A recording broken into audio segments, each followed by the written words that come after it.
Good evening, everyone, and welcome to the Londonderry View Special Candidate Edition. Tonight and tomorrow night, we'll be interviewing all of the candidates that are taking a chance, putting themselves out there and willing to run to serve all of us. Remember, our election is November 5th in Londonderry. The polls open at 6 and close at 8. And the polling area is at our gym, at our high school gym. So tonight, our first candidate that we have with us is we have our Kara Roy with us, and she's running for our state senate. We welcome you. Thanks for being our first person.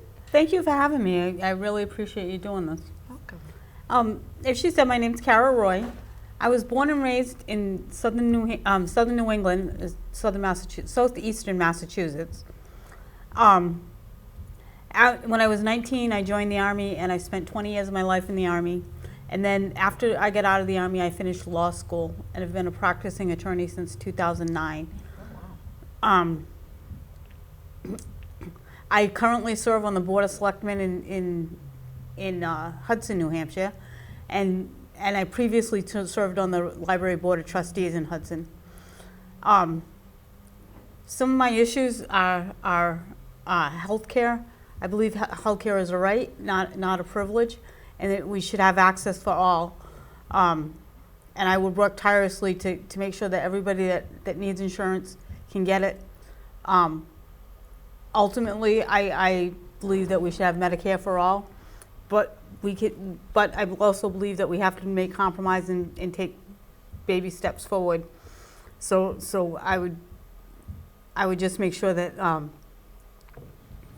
healthcare was available to all and affordable for all. I know I've had my own struggles with health insurance companies. I'm going through one now with I have type 2 diabetes, and they stopped funding my medicine for that. So I've been in a struggle with them about that over the last couple of days. I also believe that public money should go for public schools. I don't believe in the voucher program. The voucher program should be dismantled, and all of that money funds our schools. Currently, our schools are underfunded. The Claremont case made that clear, that the state has traditionally underfunded school systems. So we need to fix that. We also need to look at gun safety in schools. Right now, is open carry in schools, which means somebody can walk into a school with a gun. And I just think that that's wrong. That does not make children feel safe, and it makes them focus on the person with the gun and not on what they should be focusing on, which is their education. Veteran services is another one of my top button issues. I think that access is an issue. We need to make sure that all of our veterans can get access to the VA benefits that they're entitled to. And I think that becomes a state problem to get them to the VA facility. If somebody lives an hour, say, from Manchester and doesn't drive, then how can they get there to get what they're entitled to? So we need to focus on those kinds of things to make sure that our veterans are taken care of. Veteran homelessness went up 20% between 2021 and 2022. We need to nip that in the bud, and there's an easy resolve to it. Give them homes. Build affordable housing so that they can get into housing and afford to live inside instead of out on the street, which many of them do. And you're a veteran. And so I am a veteran. Yeah, I like I said, I served 20 years in the Army. Right, 20 years. Yep. Then your law degree? Yeah, so I practiced family law I actually practiced from 2009, 2023. I'm currently not practicing. I stopped practicing because I was diagnosed with cancer in March of 2023. And I've been focusing on defeating cancer as opposed to practicing more. Yeah. Your health. You had a lot of good points, because I was not aware that you could carry a gun in the schools. Yeah. I had no idea. There's no gun safe zones. It's gun-free zones like there are drug-free zones. Wow. It's just an So if open. a parent has a permit, they could just walk in Yeah, with yeah, a thing or something, yeah. And I know you get in Londonderry you vote at the high school. In Hudson we also vote at schools. They can walk into a polling place with a gun. Yeah, Yeah. this day and Yes, age just that seems is, really yeah. scary. It is. Mhm. It is. Definitely a concern. Yeah. My goodness. Very boy. much so. And you reside in Hudson? I do. I live in Hudson. I've lived in Hudson with my husband since 2008. We bought our house then. His children lived in Hudson at the time. They're grown now and kind of gone to the wind, but Ah, but when we moved there, they were younger and still live there. Yeah. nice. And then we were talking earlier before the show that the area that you would cover as Senate Oh, Senator, very good yeah. point, because this is unknown to a lot of people. Yeah. So District 14 is Londonderry, Hudson, and Auburn, which is kind of a weird district, weirdly It is, shaped. because I think that Derry would be in there too, but it's not, as you explained, It's right? not. No, it's just those three communities. So Auburn, Hudson, and In Londonderry. Londonderry, those three. Oh, my gosh. I know, I Yeah. didn't realize it wasn't Derry or any other area, Oh, so. that's, my gosh. Well, is there anything else you'd like to talk to their Well, viewers about? yeah, there's a litany of issues that we have to deal with. Affordable housing comes to mind. People should be able to work and live in the same community. I know in Hudson that we have town employees that can't afford to live in Hudson. It's just too expensive. So we need to work on that and make it affordable for young people to buy homes. I don't think people starting out can afford to, Not now. between student loans and housing costs, while And they're trying to save to buy a house, they still have to pay housing costs, whether it's rent or whatever. So we need to work on that. And I've envisioned what I call starter and ender homes, which is the other thing. People that are close to retirement or are retired should be able to stay in their homes. A starter home or an ender home to me is a smaller house with a smaller lot Right. that a young person can build equity, but it's also manageable for an older couple Right. or an older person to manage. There's overall gun safety. Making bumper stocks illegal, making ghost guns illegal. Ghost guns to me are very scary. I spent a lot of time around weapons when I was in the Army, and it was always stress safety, and there was still accidents, still mistakes that were made. And I think that when I think about gun control, I think about before a person can buy a gun, they should be trained in how to use it, how to store it, how to maintain it, because most gun mishaps are accidents. A child gets their hands on a gun and shoots their little friend. They don't mean to do that.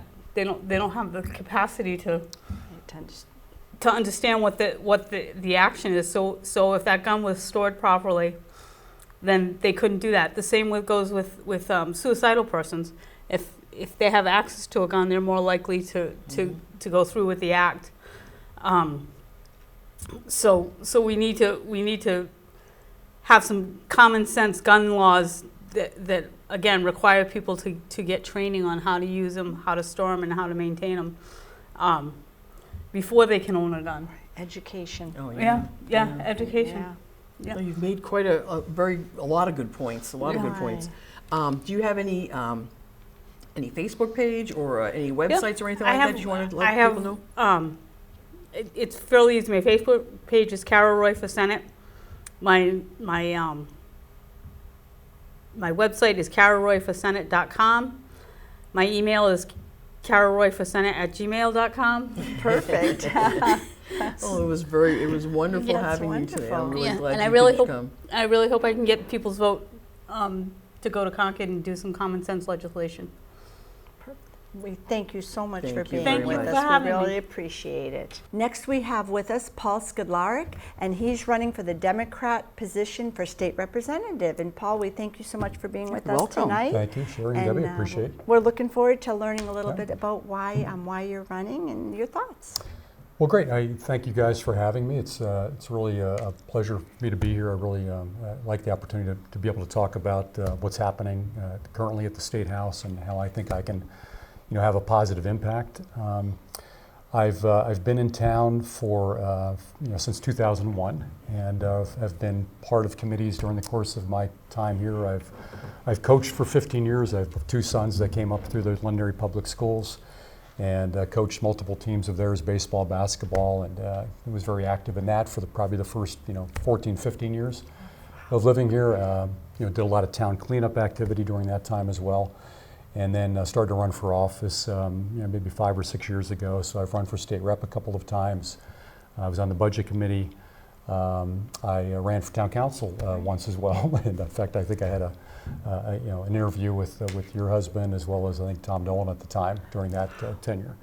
So I've been I've been active in town for a long time, and I make it a point to attend a lot of meetings over the course of the year, school board meetings and town council meetings. And got very, very active with the school board meetings during the whole COVID situation that was popping up at that time, and there was a lot of turmoil within the. I'm sorry. It was a lot. Turn my phone off. That's what we forgot to tell you. Yes, right. We all worry about it. The one thing we forgot, Deb. But during that whole situation, I was very active with groups trying to bring some order, I guess, to what was happening because there was complete chaos. And a lot of folks trying to shut down the school board during that time. That caused a lot of problems.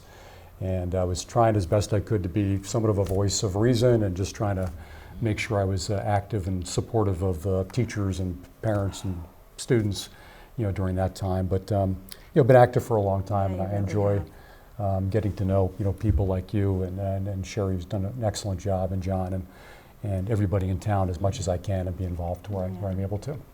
Takes a village, Paul. It does right? take a It village takes for a sure. village. Yeah, a lot happening. So on the state rep side, I mean, we have Democrats in Londonderry at a bit of a structural disadvantage because they're from a registration standpoint, Republicans in town have probably, I think it's like 32% or something in that range of registrants.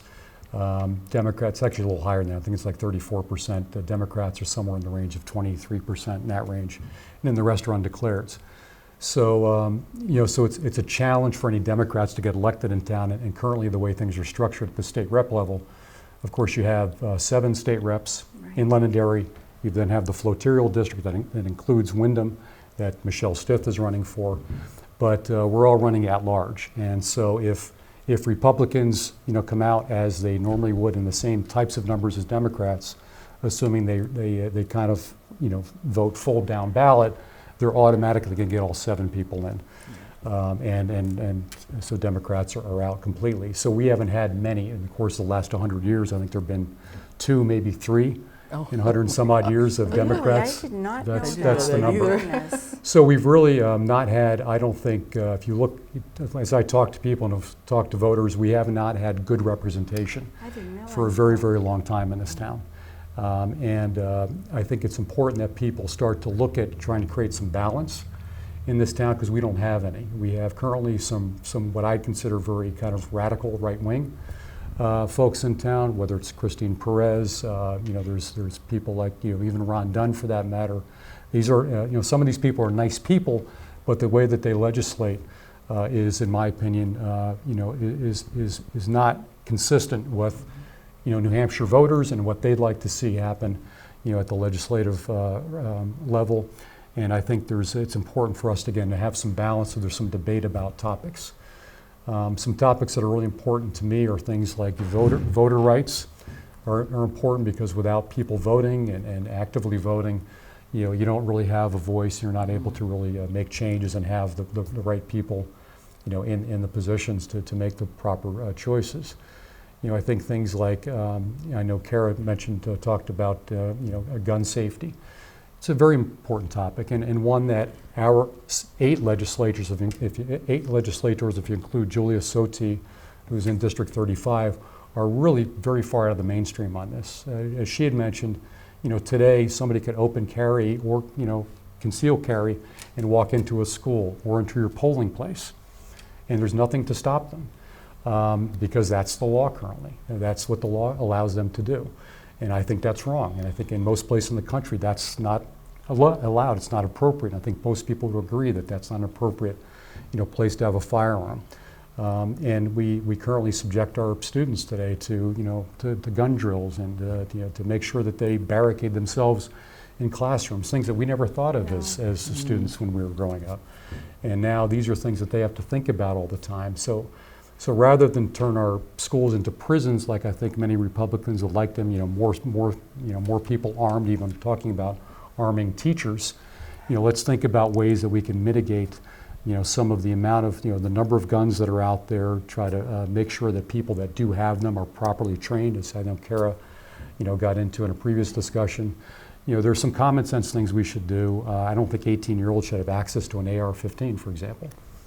And if they are, I think they have to go through. They should go through additional training and make sure that they're mentally stable enough to be able to have one.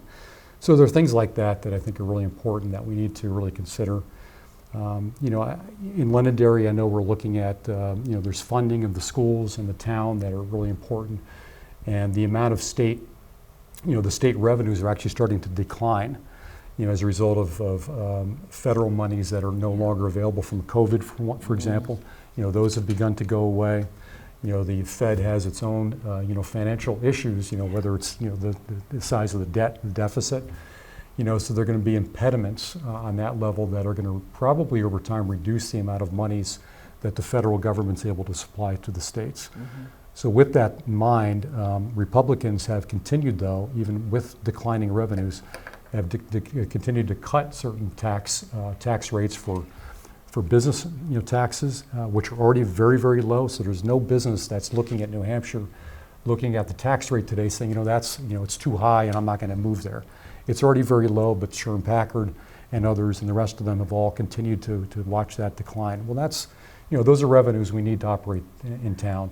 Those are revenues that if without those revenues we have to raise more money with property taxes in order to maintain our schools at a proper rate, to maintain the buildings, to pay our teachers, and to maintain our way of government. So there are things like that too that I think we need to take a close look at to make sure that we're not continuing to defund, at the state level, which again just puts upward pressure on property taxes, which people have been really subjected to a lot of, upward pressure on the property tax front. And with that said, at the school level, there's been a lot of talk about those education freedom accounts. And I understand the concept that people want to have options, and people feel they need to have options, and should the state, what should the state's role be in that? And from my perspective, public education money ought to go toward public education. That's it. People always have the option to send their child to a parochial school or to a public or to a private school. That option's always been available. Mm-hmm. EFAs were put in there the idea was to allow monies to go to people that are of low income and to give them an opportunity to have some grant come to them to allow them to send their kid to an alternative school. Okay, but the problem with that is there's very little oversight, and Sherm Packard and the rest of the Republicans have not given us proper oversight into where that money's going, because we've now found out that a lot of that money is going to people that already had their children in private school, for example. So it wasn't like they were in public school, hated it, and now this provided them an option. Well, a large percentage, it's upwards of a third of those people that have been getting this EFA money, these are people that already had the money to send their kid to a private or parochial school. And again, and they're not capping it either, so they continue to increase the amount or the income requirement. So it might have been, I don't know what the number is, but if it was, say $25,000, it might be now $30,000, and it continues to move upward. So we need to have some controls on that, because it is public money, it's taxpayer money, and taxpayers ought to know where that money's being spent and who's spending it. Well, I hate to do this, but I'll have to ask you. We're already at the end, huh? No, that was, It goes by fast. It does does. go We by have fast. some. That You was have a great, lot though. We going. covered a lot of good But we just things. wanted, if you had anything in closing that you wanted to tell the viewers. Yeah, I do. I just I want to encourage people again to seek out alternatives in terms of candidates and look at Democrats. We have some great ideas. There's an opportunity, I think, to change the dynamic here in Londonderry a little bit and give everybody a voice, because now, there aren't a lot of people that have a voice. If you're a Democrat or kind of left-leaning, your voice is very limited. If you do want to reach out to me, again, I'm just going to flip my pager so I can run through it. But I did a League of Women Voters as a little survey, and if you go to vote411.org, you can get some of my positions on various topics if you want to look for that. I'm also on Facebook. I'm fairly active on Twitter. I don't tweet a lot, but I do kind of respond to things in, I think, a responsible way. And you can also email me at pscud2020@gmail.com. And I'd be happy to respond in that way, in any way. So I encourage you to come out to vote, and if you look at me as a good candidate, I encourage you to vote for me and all the other candidates on the ticket. Very well done. Thank you. Thank you That for your was time. I wonderful. I appreciate feel it. like we got It was to great know. having you. That's Yeah. Kristine, that's wonderful. Welcome back. And next we have with us, we have our wonderful Bill Adams that's running as a Democratic candidate for the representatives. So welcome, Bill. Thank you very for much. being with us. Thank you. It's a pleasure being here. Thank you both for having me. Thank you so much. And just tell us a little bit about why you're running and your hopes and dreams for the position of state representative. Sure. To everyone out there, my name's Bill Adams. My wife and I moved to Londonderry about 5 years ago. We have 2 school-aged daughters, both at the middle school. I decided to run for state rep because I think we need some change. I think how we're running things here in the state, we need younger, newer voices to lead the way to the future. Taking a look at a lot of the things that we've been doing and a lot of the legislation that's been getting passed, I don't agree with personally, and I think that it's time for change in how we approach it. We have Republican counterparts that really don't want to debate us because they don't want to hold their records up against what they actually do. So I think that's, a detriment to the people of Londonderry. I think that we need to take a look at how we approach different laws and how we can bring people back together to unite us as one, because, we are all in this together. I firmly believe that. That's a strong belief I have. I have 2 middle school daughters, and, their big thing when they come home is talking about how they've had to practice getting under desks and barricading themselves in classrooms to practice. And it's unfortunate, but we're in a position where we all sigh and say, it's tough, it's time we do something about it. It's time we act. It's time we take that initiative. I'm a Second Amendment person. I believe in a person's right to bear arms. I think that's 100%, that's what it's meant for. But I think there's also steps we need to take with universal background checks, red flag laws, and things like that, where we can intervene a little bit without infringing upon someone's rights to do the right thing for our children and for future generations to come. My degree itself is in education. I actually taught in before and after school programs in Lowell and in Lawrence before moving here.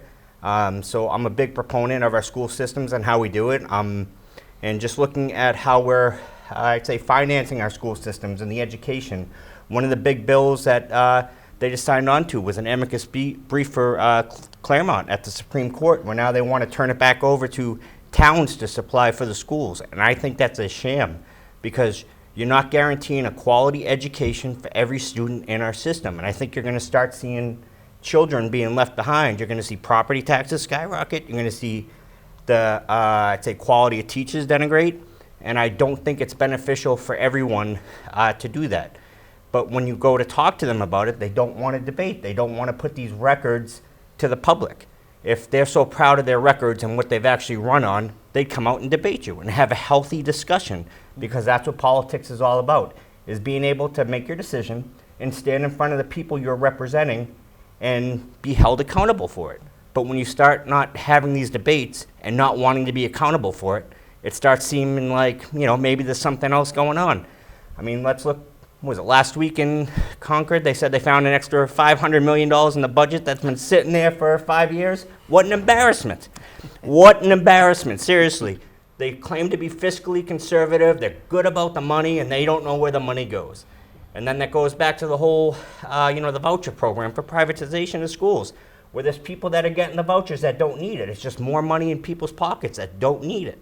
We have to find ways where we can meet and make common ground, where we can all sit in the middle and say, hey, listen, yeah, both sides, this doesn't make sense for everybody all the way around. Let's not do it. Why are we doing things that benefit certain groups, certain people, for certain things? And it's not right how we're doing it. We need to be and bring back more, I'd say, empathy to how we're writing these laws, and be more empathetic to how we're writing them, and realizing who it's affecting and why we're disproportionately giving the wealthy more money than the people in the middle class. I think us in Londonderry, we're all suffering higher property taxes. And when they've had opportunities to lower the property taxes by taking federal funds or by reallocating funds, they can't do it because it's not there, because they don't know how to spend the money appropriately. And when you go to debate them, nowhere to be found. They don't want to put their record on. And I've never considered myself a politician. I really haven't. But when I was undeclared until I decided to run. I've been very independent. I voted split tickets in the past because I've always believed that a two-party system is the best benefit for Americans. Being able to say, hey, we may have different views, but the checks and balances are there to keep us strong. But when you have one group such as these extremists that are pulling it so far one way that they don't know where the money is, they don't want to put their bills they vote on record, they don't want to debate. It's like, what are we doing? What are we doing? We need to start holding people accountable for their actions, and I think I'm going to be the appropriate person to step up and do it. I think age is of a concern. I mean, we have a lot of older people that are serving us in Concord right now, including a lot of people in Londonderry, and I think it's time we have a younger voice to move the next generations forward, because it's ultimately going to be about what we leave our kids and what we leave our grandkids. The legacy. For legacy, absolutely.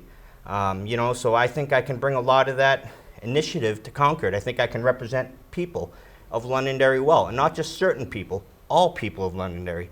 I've knocked on Republican doors, I've knocked on Democratic doors, I've knocked on independent doors.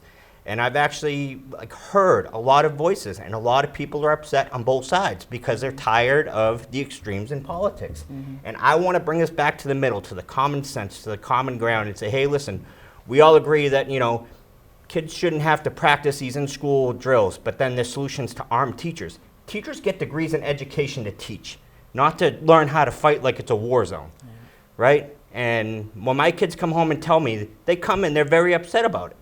They're very upset about going to school and not wondering whether or not they're coming home. And I'm tired as a parent having to wonder whether or not they'll come home, because you see it, because they don't want to put these laws in place. And there are things we can do that the consensus, 80% plus of people agree on it. And we can't do it because we have people that don't want to vote on it in Concord. They have other agendas. They'd rather raise our property taxes. They'd rather call themselves fiscal conservatives and then not know where they put $500 million. It's an embarrassment. If we did that with our money, what would our spouses say to us? They'd say, what are you doing? You don't know what you're doing. And yet we have people in Concord that continually do it, and it starts with the representation here in Londonderry, as we have the Speaker of the House here in Londonderry, right? And nowhere to be found. Again, won't put his record up for debate, won't have a discussion about it. They hide from these facts. And they're facts, and I think it's time that we bring everybody back to the middle. We have these hard conversations, and we discuss a new path forward, a new vision forward for Londonderry and for future generations. And I think it's just common sense. Mm-hmm. Common sense we can all agree on. Yeah.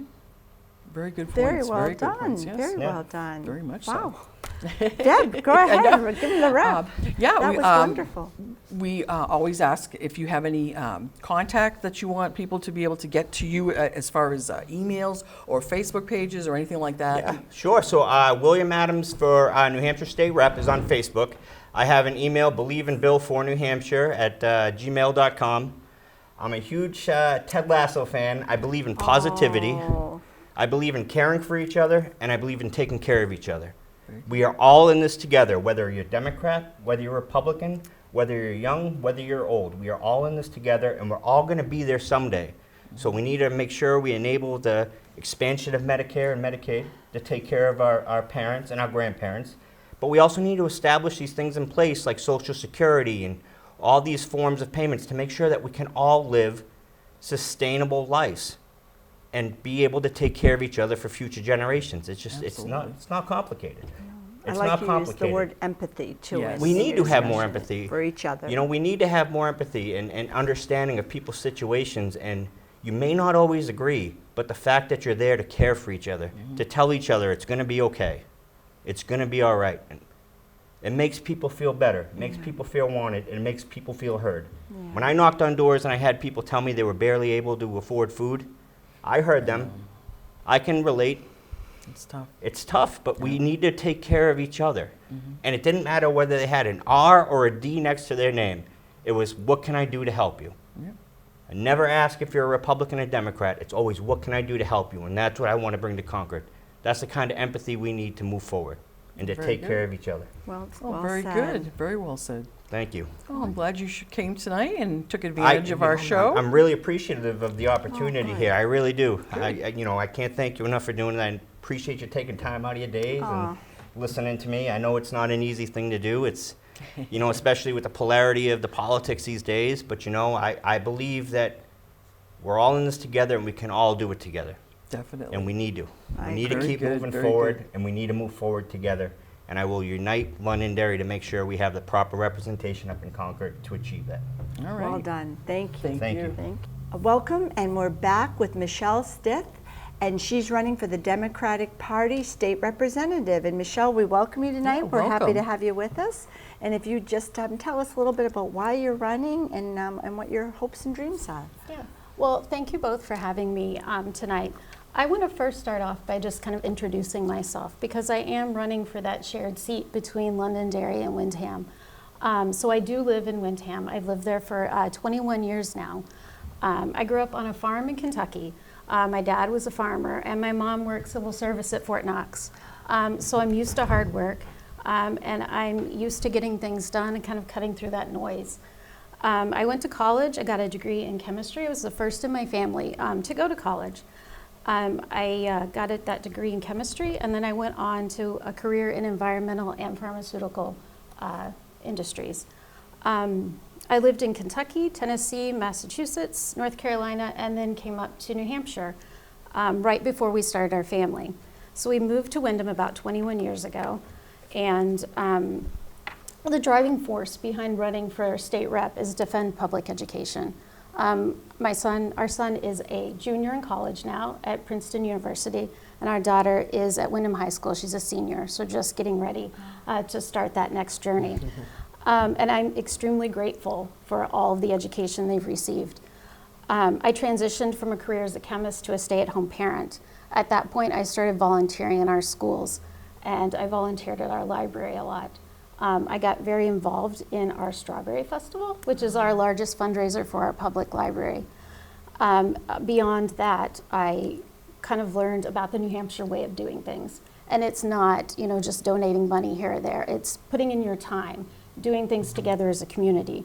So after volunteering in various different places, I went on to become and ran for Nesmith Library trustee.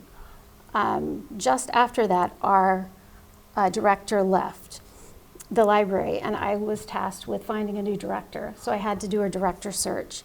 I felt very passionate that we should listen to stakeholders. So as part of that director search, I included people from the community. So the committee to elect or to nominate and find a new director was staff, trustees, and our community.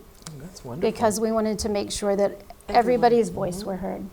After that, I was elected as our chairperson, just in time for COVID to start. So we had to quickly pivot and had to create new policies basically overnight, because we needed to listen to the people who use the library to figure out what they needed, and we needed to make sure that they had that lifeline. So I served 2 terms as library trustee, and then I was elected to our zoning board of adjustment. I'm currently serving my 2nd term and my 2nd year as chairperson. Being on the zoning board, you learn to have a lot of empathy for people, because it is land use issues, people are very passionate about them, right? Because it's your property. Abutters are passionate, the applicant's passionate. So you learn to come at things from an area of research and understanding the law. You are very reasonable and fair. So being able to come at a situation from a point of research and listening to everyone is something I'm very experienced with. And the patience. ZBA is a tough one. The It 5 is a points tough one. a It's lot. a tough board. Yeah. And So along with those 2 elected positions, I've always been very engaged in our town government. I enjoy going to deliberative session. It's something I look forward to every year, both for school and town. You know, I attend school board meetings, board of selectmen meetings, planning board meetings, conservation, you name it. I've been at it because I believe that you should always be engaged in what's going on in your local government. So why am I running for state rep? I'm running because our current rep is in the position that he's voting against our public schools. And his best interest is not the same interest as the people of our towns. Another reason I'm running is to protect our local property values. Being on a land use board, you kind of understand there needs to be that collaboration between the state and the towns in how we use our land. And that is a way that if you prioritize local input and protecting the community's interest, you can safeguard our neighborhoods and support responsible growth. And that keeps our community strong, and it also keeps people engaged and happy and with how the growth is occurring. One of the other things I'm really passionate about, especially being on a land use board, we have to control how our natural resource sources are preserved. I know in Londonderry, you guys have a lot of PFAS issues. And current representation isn't always great about voting to hold the people that are polluting our waters accountable. Yeah. So I'm very passionate about that. I'm very passionate about making sure our ponds and lakes are protected. Our well radius, I know that in this past session, well radius was voted down. So you can have a septic and a well close on both sides of your property line, which is not always healthy. Let's see. So the last thing that I am running on is communication. Especially with the zoning board, there's a lot of communication. Everybody gets to have a voice. I feel like not all of our representatives listen to us. Not all of them hold listening sessions.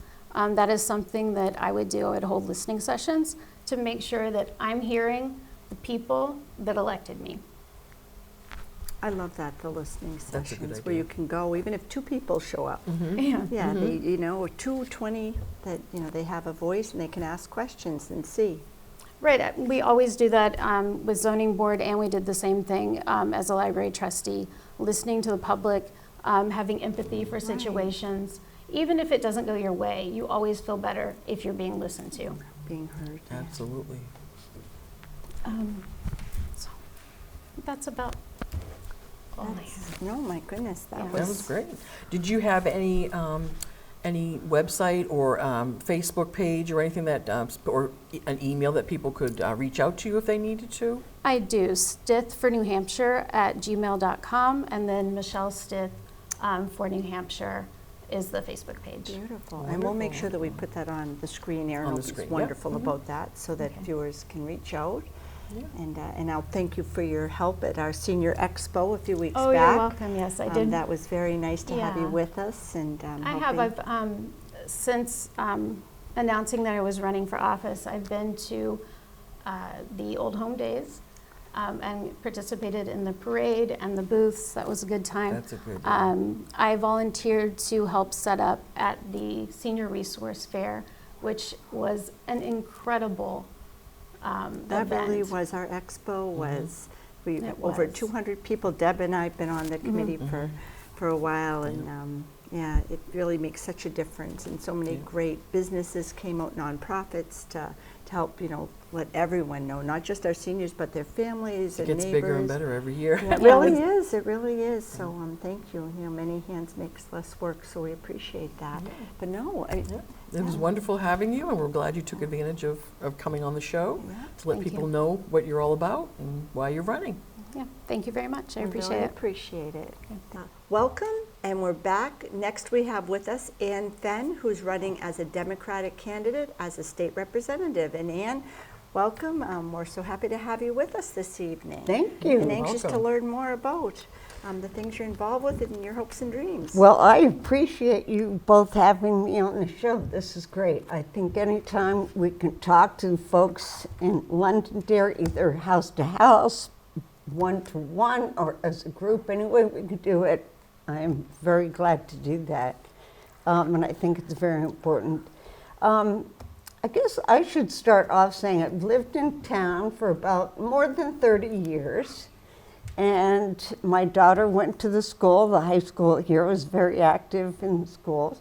And I've enjoyed living here. One of the things that I was actually working in Boston at the same time I was working here, so I was driving back and forth. It was quite a drive. And taking the bus and doing carpool and Exit all those 5, things yeah. to Boston when I was working EPA in Boston. But one of the things that made me run for office was my environmental background. I've worked for the Environmental Protection Agency for more than 40 years. And I pretty much started my career in DC working for environmental public interest groups on environmental issues. So this is near and dear to my heart. So when I came and discovered later on that we were having these PFAS and PFO issues, I just said we have to do something about this. These are, and the more I learned and the more I spoke with people and the more I read, the more I saw this is a real serious problem that we have.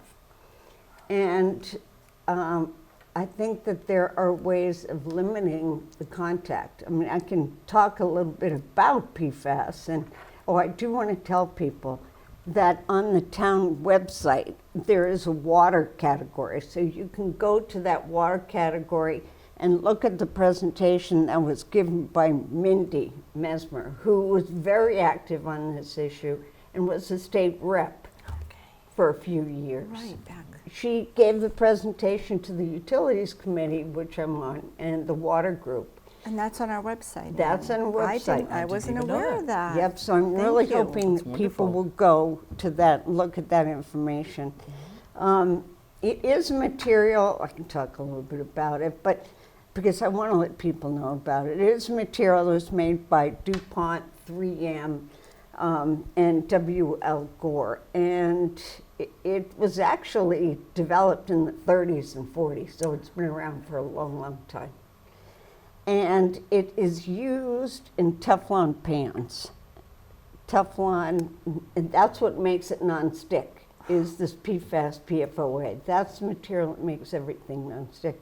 So it's in Teflon pans, and I suggest if you have Teflon pans at home, I would not use those Teflon pans. Well, even I the would ones throw we're them away. buying now, Ann, huh? Even Anything that has Teflon in it, no. So, and PFAS and PFOA, people don't realize all the different products that it's in. It's a lot, yeah. Yep. It's in everything from food packaging, upholstery, Scotchgard, furniture, wall-to-wall carpeting, vinyl flooring, cosmetics. It is in Gore-Tex material because that obviously sheds water, anything that's waterproof.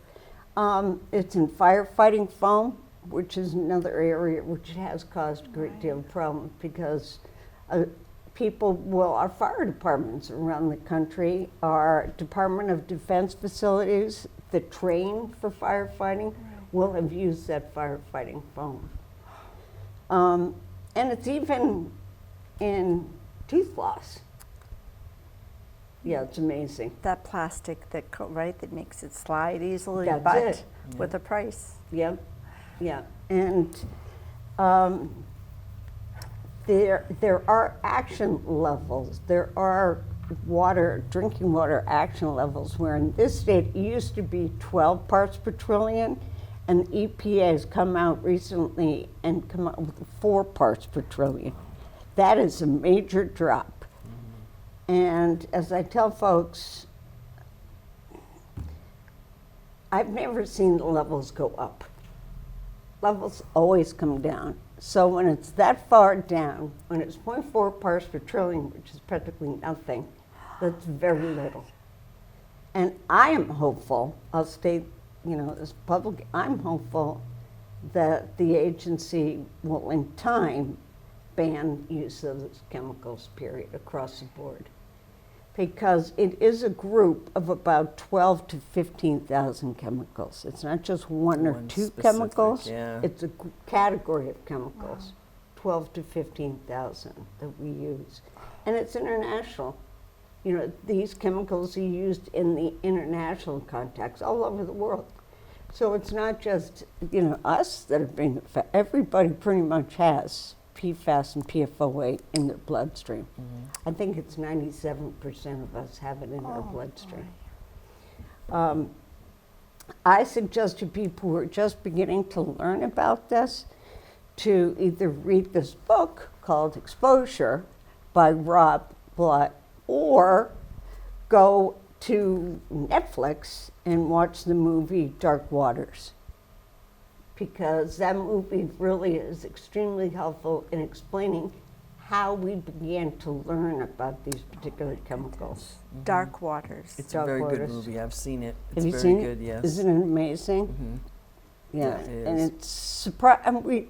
People really didn't know much about these chemicals at the time, because the chemical industry was producing them and producing and producing, and in some cases they didn't know about it, and in some cases now they do. Yeah. But this is a story about a guy who, his grandmother, actually, it's sort of an amazing story, I think. His grandmother lives in this little town called Parkersburg, West Virginia. And he was an environmental lawyer, a corporate lawyer in Cincinnati, Ohio. And a couple of the farmers started to notice something was happening to their animals in Parkersburg. Goodness. And one of the farmers just happened to talk to his grandmother. And his grandmother said, "Oh, you should talk to Robbie. Robbie does this for a living. Go chat with Robbie." goodness. Isn't this amazing? I know, it's amazing. So the farmers just showed up. They flew, they went to Cincinnati, Ohio to the law firm. They came in with all this information, pictures, reports. And Rob was like, "What? Who are you guys? I represent the other side. I'm the corporate Right attorney, end of it. guys." Oh my gosh. And they convinced him just to look into it. So you'll hear, and he did a class action suit. A lot, yeah. He spent his whole life after that, pretty much. for more than dedicated. 20 years. Yeah.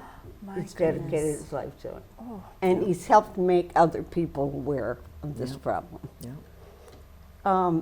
And the reason why it's an issue, people say, well, what's the problem? Well, there is high cholesterol, ulcerative colitis, thyroid diseases, testicular cancer, kidney cancer, pregnancy-induced hypertension, a lot of respiratory issues. So, and they're continuing to learn what the other public health impacts are.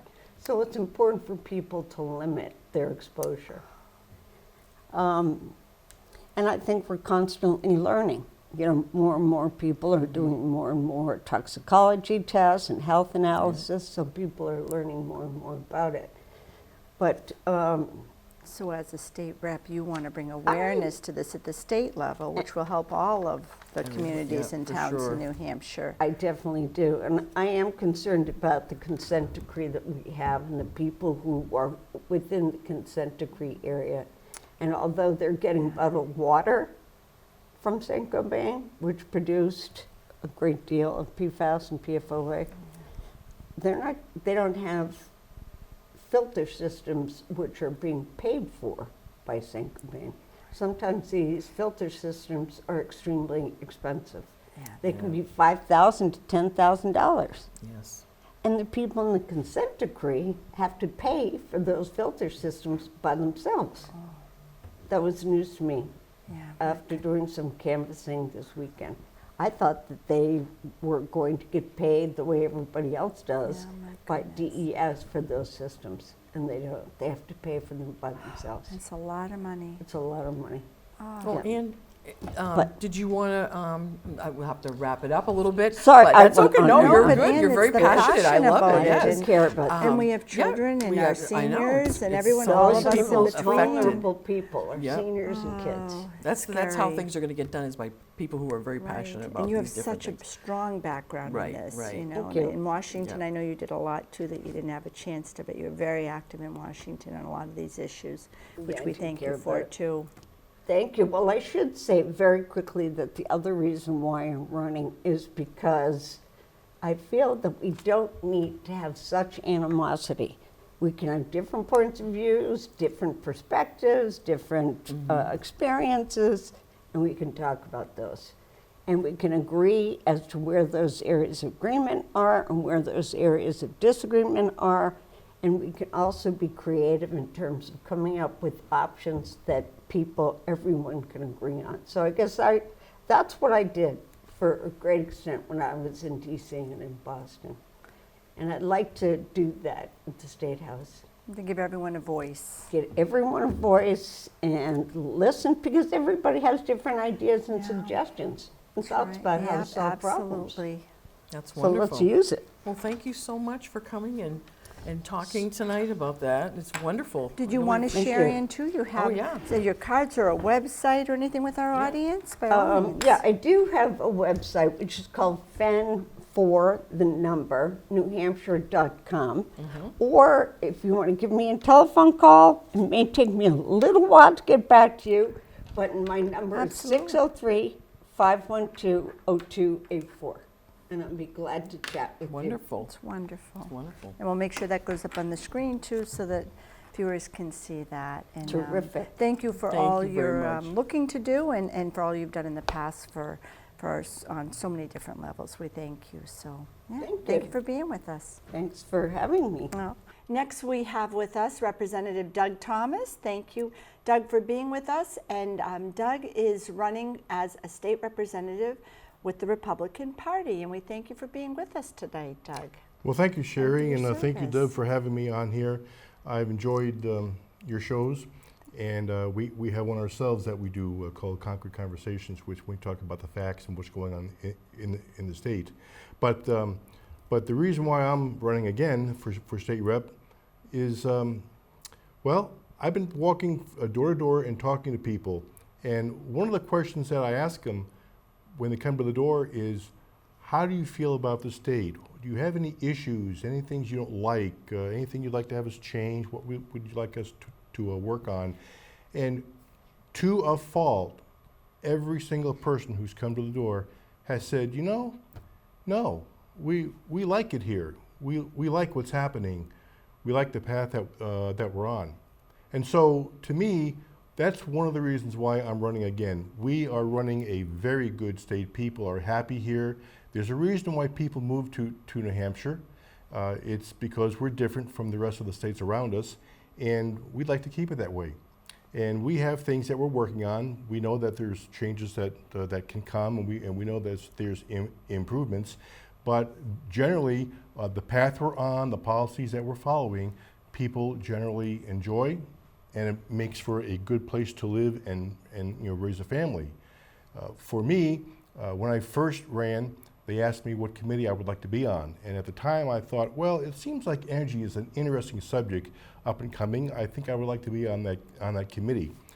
Boy, was I ever, I never realized just how important it was going to become just in the last few years. So right now I'm the vice chair of the Science, Tech, and Energy Committee, And we have been working on a lot of bills that hopefully will prevent our electric rates from being raised even higher. You know, there are policies out there that if we were to adopt them, although there's small dollars here and small dollars there, they will add to your electric bill. And I haven't seen it come down yet. So we fight against those policies, and we promote other policies that we think benefit people here, particularly in this town. So in a nutshell, I can talk more about that later, but I think I'll stop right now and see if you guys have any questions for me. That was a good description Very too, good, and very good. all of the different committees that are there. So many. It's really hard to be aware of them all, but each one is so vitally important, like you said, with energy. And you also served our country, Doug. Oh, thank you. Yes, thank you for your service. But yeah, tell us a little bit about that. Well, I'm a retired Air Force veteran as well, 22 plus years total. Loved it. You're basically a public service there. I worked at Hanscom Air Force Base for 29 years as a support contractor with the military. There's a lot of public service in there, and so this was just a kind of a natural fit when I decided that it was time to kind of move on and you know, give back to the town. You know, one of the things that people often ask is, what does a representative do? And how does it affect me, or what have you done for me lately is usually the word. So many policies go through. We have near 1,000 bills that go through. Few actually pass, thank goodness, because some of them are very out there, shall I say. But I will say that every once in a while we get some bills that really do affect the people in town here. And I'll give you one for instance. For a couple of years, my committee worked on changing the RSAs and creating new policy that would allow a process called community aggregation to be adopted by municipalities. And what that means is we went through a lot of wickets to put the policy just right to allow a third party to actually be able to offer energy rates that on the average could be a little bit cheaper than, say, Eversource right now. Right. And I'm proud to say that because we passed that policy, we have a committee here in town called the Utilities Committee that has been working on that. And and the fact that they're working on that and the fact that they're even allowed to is a direct result of the work that my committee did. So I feel very satisfied that we were able to promote something there that's having a direct effect on this town right now. That's wonderful. Great example. I know in the past there are other minor bills that we've worked on. For instance, I did sponsor one bill where if you have a mind to, you can look at your electric bill every December, and if you look really close, you can now find out exactly how much money on the average that you paid for a program that's run by the state called Renewable Portfolio Standard. And most people don't know about it. They don't even, it's very complicated to get involved now. But in the past, it was buried into another category. People didn't even know what they were paying for. We were able to now get it to where at least you can see what your average amount was in a year. And that could be as much as $100 or $200. You know. So things like that are small steps, but it does benefit people. Makes a difference. You know. So you know, moving forward, I know coming up on the new session, we're working harder to make sure we try and get rid of some of the smaller programs that the state put into effect back in the 2000s that involve subsidies. We're hoping, like the systems benefit charge on your electric bill, we're hoping to modify that so that people get a few more dollars back. And also there are programs out there where we have tried to, where some money has been taken out for some say climate change type of programs. We've given some money back to the ratepayer. We may work on issues where we can give more money back to the ratepayer. One more thing that I'm working on, and this is for education, it's not going to happen in the next 5 years, but we do know that there's new technology out there for small scale nuclear. Not that we may ever have one here in the state, but we want to start introducing the idea that it is a new, much safer technology and is viable, and some states are even adopting it right now. So we want to get that word out in ways where we might attract people to come here and find out if it works for us. Mm-hmm. Again, that's long range, but it's something we want to set the stage for moving forward. Plan for the future. Yeah. Very good, very good, yes.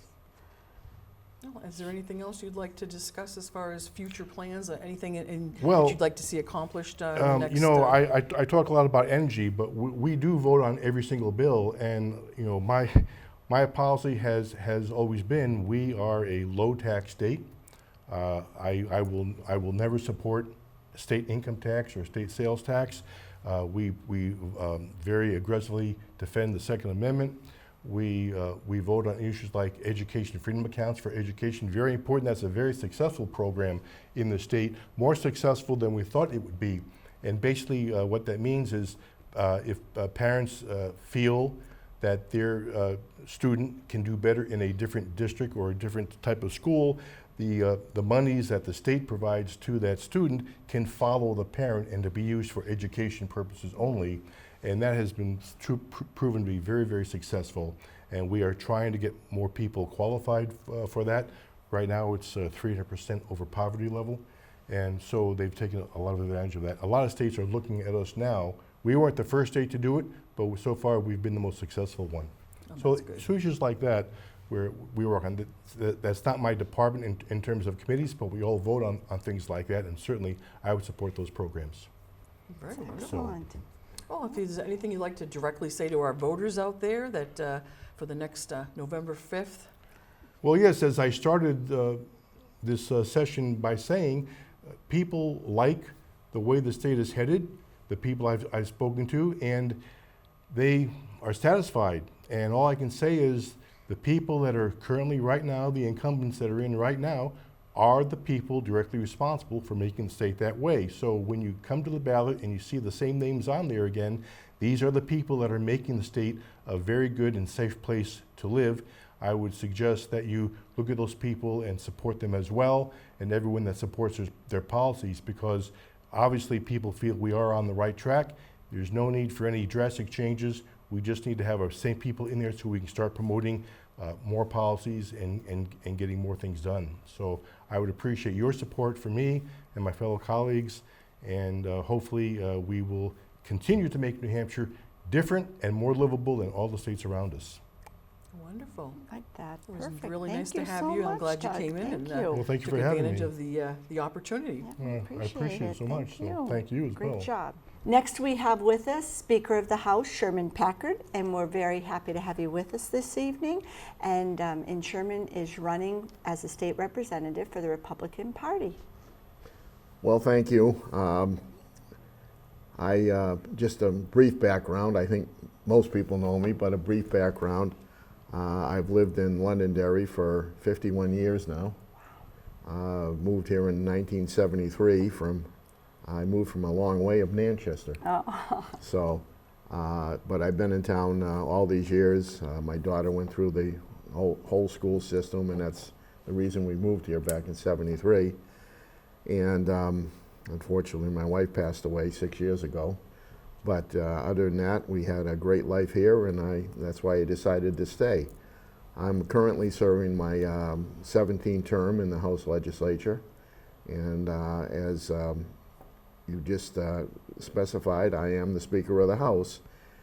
And because of that, I've been able to, in many ways, help Londonderry. I was instrumental in getting the $8 million for the water project that's going to be going down High Range Road. And I think it was 2 years ago, I was able to secure a grant for $2 million for the robotics. Not $2 million, $2,000 for the robotics. And you know, I've been able to help Londonderry in many ways going through the years. So I'm hoping that I can get reelected. I am running for Speaker of the House again. And I believe, assuming that, you know, which I truly believe, we are going to be in the majority again, Republicans. And I will again be the Speaker of the House. And if Sharon Carson is the Senate President, I think that that might be one of the first times in the history of the state where we'd have the Senate President and Speaker of the House from the same town. Very impressive. So, I mean, our ability over the next 2 years to help Londonderry out will be extraordinary. And right now, we have I was able to appoint Wayne MacDonald, Chairman of the Health and Human Services Committee, and Doug Thomas is obviously, as you just heard, was Vice Chairman of the Science and Tech Committee. So, you know, we've been able to accomplish an awful lot in town. I hope to continue working for the people of New Hampshire. We are going to have a little bit of a tighter budget than we've had over the past few years. All the federal money is gone, as you well know. Yes. But nice you for a know, while. the federal money is gone, but some of that federal money will be part of the water project, you know, going down High Range Road. So, you know, I think in Londonderry, I've seen cities and towns all over the state, obviously. We do such a good job here in town, taking care of the citizens, taking care of the kids, making sure that, you know, the elderly have the services they need. You know, we've done I mean, you know, the town officials, all of you, Sherry, and all the town officials have done just a tremendous job in this town. And that's why I stayed. Yeah. You know, people said, well, you know, after your wife passed away, maybe you might want to move out of town. And I said, where the heck am I going to go? You know? I mean, I've been here this long. I plan on staying here for as long as I can. You know, going into next session, we are going to, you know, I mean, the citizens of both Londonderry and New Hampshire have told us that one of the issues that they care about a lot is the parental bill of rights. I've sponsored that already. We also got to look at our budget and give careful look at our budget over. We haven't got the income coming in as we've had over the past 4 years. So that is going to be something that we have to be very cognizant of. I've already got my Ways and Means Committee looking at the revenues to see, you know, where they're going to be. As you know, you have to do in the town every year. Yeah. You got to live within your It's the means, season. and that's what we definitely plan on doing, is living within our means. There's a lot of other projects that obviously we want to continue to take a look at. We realize that how much water issues that we have in the state of New Hampshire, and those are something we're going to continue to work on. We also know that we have a problem with housing, and I had set up a special committee on housing this past session, and we're looking at setting up a permanent committee on housing and taking some of the issues from some of the other committees so that the whole housing issue can be in one committee. So there is no silver bullets out there, unfortunately, on the housing issue. But we made some progress this past session, and I know there's some more progress we can make moving forward on the housing issue. We also had a special committee on childcare, because that's one of the other issues that when we talk to businesses is their biggest problem is, first of all, housing, second of all, childcare. And one of the problems we were having with childcare is a lot of the childcare facilities closed down during COVID, and now they either financially can't afford to open them back up again, or they can't get the staff to staff the child care facilities. And that has caused the inability of a lot of people that, especially you know, mothers that stay home with their children, caused them to not be able to go out and go back into the workforce, because it doesn't make much sense if you've got to spend $400 a week on childcare and you're only making $425. Right. So you know, that's another issue that is very much of a concern to ours, and we are working diligently to try and solve it as best we can. We did have that special committee that did make some headway on the childcare issue, but we still got a ways to go. And you know, what other issues that are going to, you know, come up? You know, we're not sure at this point. I mean, education is always a major issue, you know, in this state. And what we're looking at doing is, the last 2 years, the Education Committee has had over 100 bills each session. And unfortunately, with that many bills, you don't really get a chance to work on them to the extent you need to. So what we're doing is we're looking at splitting the education committee into two separate standing committees. One will handle the financial part and one will handle the policy part. And so we're looking at doing that, and that way if we have over 100 bills, again, each committee might have maybe 50, 55 bills, and so they can do, their due diligence on making sure that, we cover every base we can on the education issue. So those are some of the things we're looking at doing next session. I'm hoping to get reelected. I'm hoping to ask for your vote in Londonderry, and I'm hoping to get reelected. And we're also working on making sure I try and get reelected as Speaker. That's wonderful. Done Absolutely. an excellent job. Yeah. Yeah. I'm glad you took advantage of coming to visit with us and get the word out to the voters. Oh, it's my pleasure. Occasionally I flip on, the local Cable cable station, access. and I see you lovely ladies, talking about different subjects. Yeah. So. Trying to spread the good, positive things Yes. around this great state Yeah. that We need we more all of that, love. yep. Yeah. So, Yeah. well, we thank you so much for being with us, Sherman, and for all you do and have done for the state. Yep, definitely. And yeah, thank you very much. And we're Okay. going to put up your website so that you'll have that on the screen too. And no, thank you very much. Well, okay. Thank you very All much. right. No, we appreciate it. Okay. Next, we have with us candidate Ron Dunn, who is presently one of our state representatives, and he's running again coming on November 5th. So, Ron, thank you for being with us. We Thank you both for appreciate having it. me. Thank you Very for inviting me welcome. on the Thank show you. today. And everybody, it's been my honor to serve you for the last 2 years. And it would be my honor if you guys would come out and vote again for me on November 5th.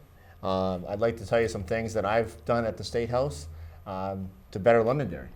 Wonderful. One of the things I co-sponsored, HB 1649. This is a bill that restricts PFAS in products. This was a bill that basically, if you go to MacDonald's and you have a burger and the grease doesn't leak through the wrapper, it has PFAS in it. So we're trying to get those products out of the wrappers. So if you go to some restaurants now and you get a takeout, you'll notice you get kind of a paper takeout dish as Yeah. opposed to a plastic layered one. And if the grease leaks through, then you know you're good and you don't have any PFAS. This bill also dealt with carpet, AstroTurf, cosmetics, cups, plates, containers, a bunch of other different things. So I think it's very beneficial for Londonderry. A lot of people don't know what PFAS is. They don't know how bad it is for you, what it causes and health effects. So I believe this is a good bill that it also, the other benefit of this bill is the Senate was able to add on, in their area, they were able to add on the PFAS rebate program, which allowed Londonderry residents to still continue to have the PFAS rebate program, because in April, when the rebate program, when it was announced that it was going to drop to 4 parts per trillion on the PFAS level, the fund ran out of money. So the Senate was able to add on the PFAS rebate program. So HB 1649 not only dealt with PFAS in food products, it also allowed us to continue our rebate program here in town as residents. Wonderful. Thank yes. goodness. Another bill that came to my committee was SB 589, which was a Senate bill that allowed Londonderry to send its solid waste to dairy.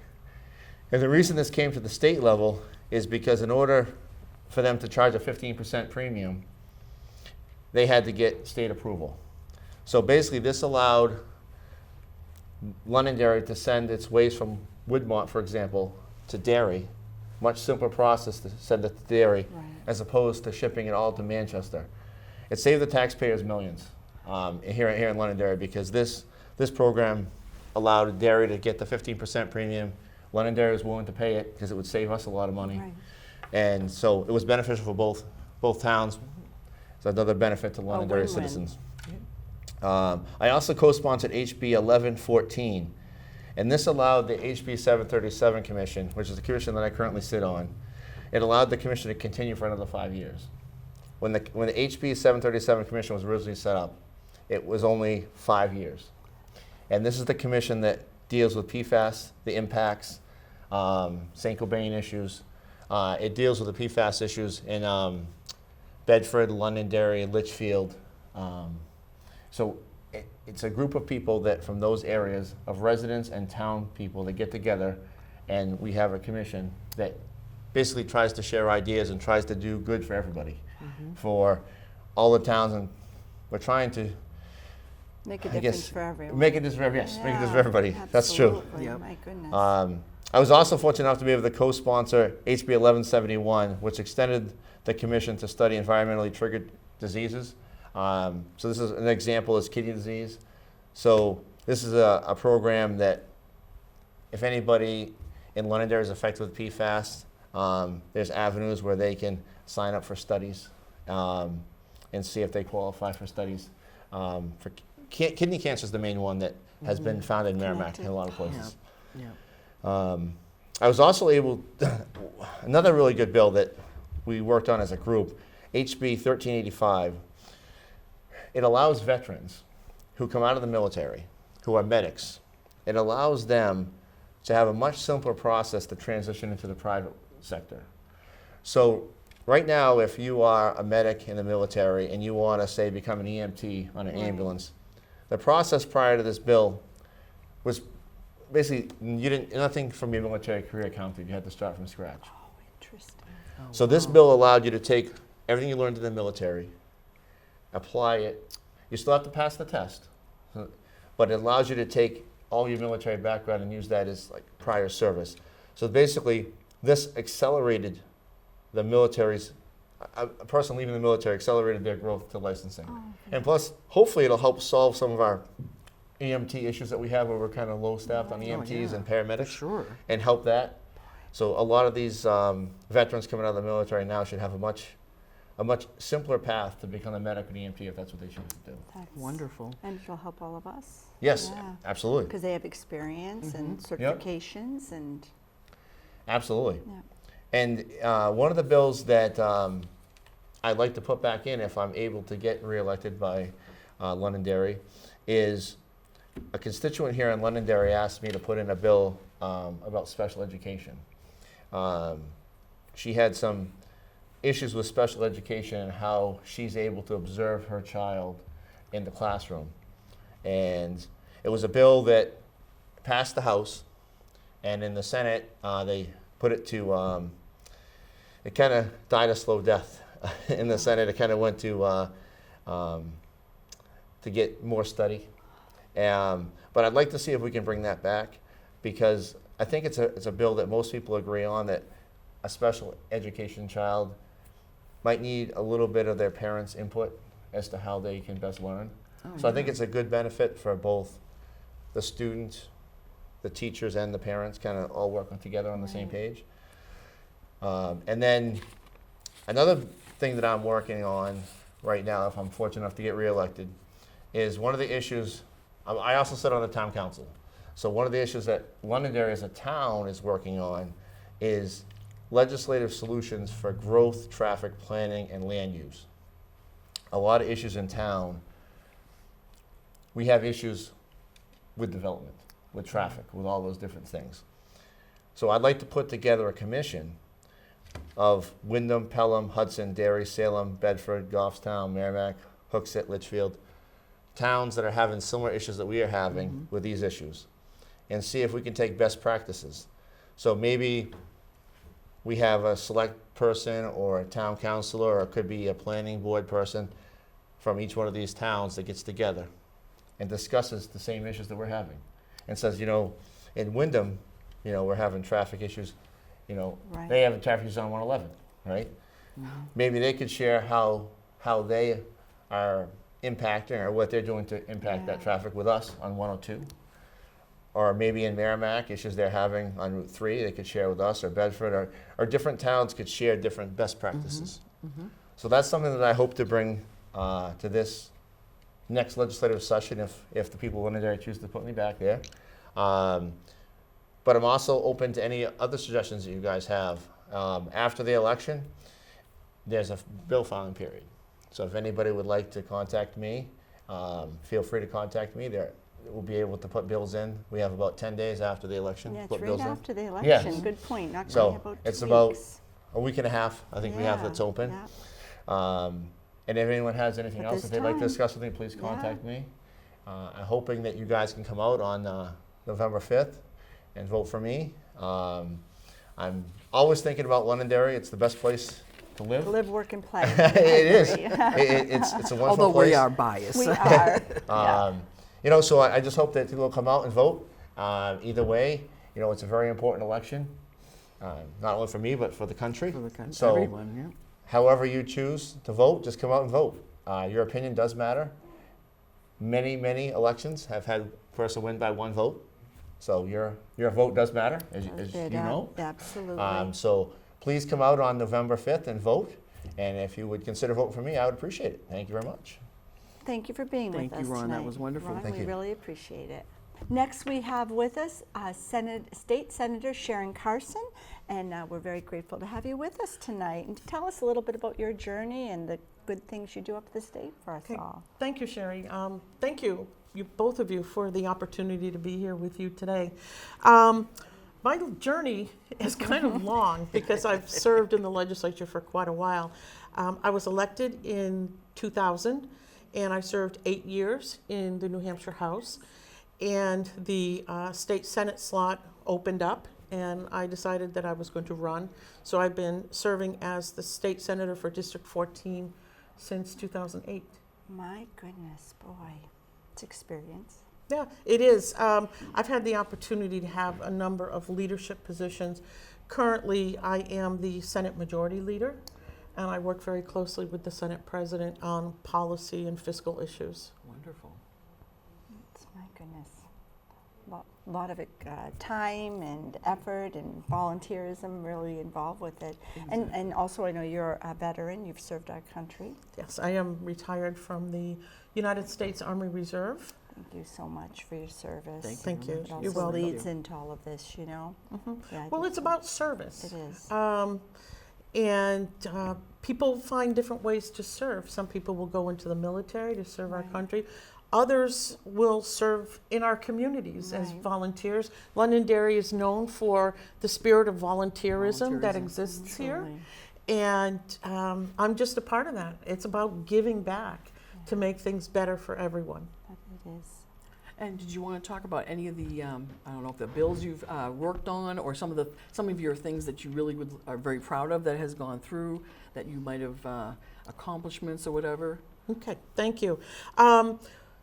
One of my goals this past election, 2 years ago, was to really address the water issue here in Londonderry. And as of today, I've gotten Londonderry, between myself and the delegation, a little over $15 million to get the water issue addressed here in town. I've also gotten $3 million for the town of Auburn to put a dam on Lake Massabesic to raise the water level to have more water available for all the additional draws that are coming off Lake Massabesic. And I've also been able to get additional funding for the town of Hudson, which is also dealing with PFAS, just like the rest of us.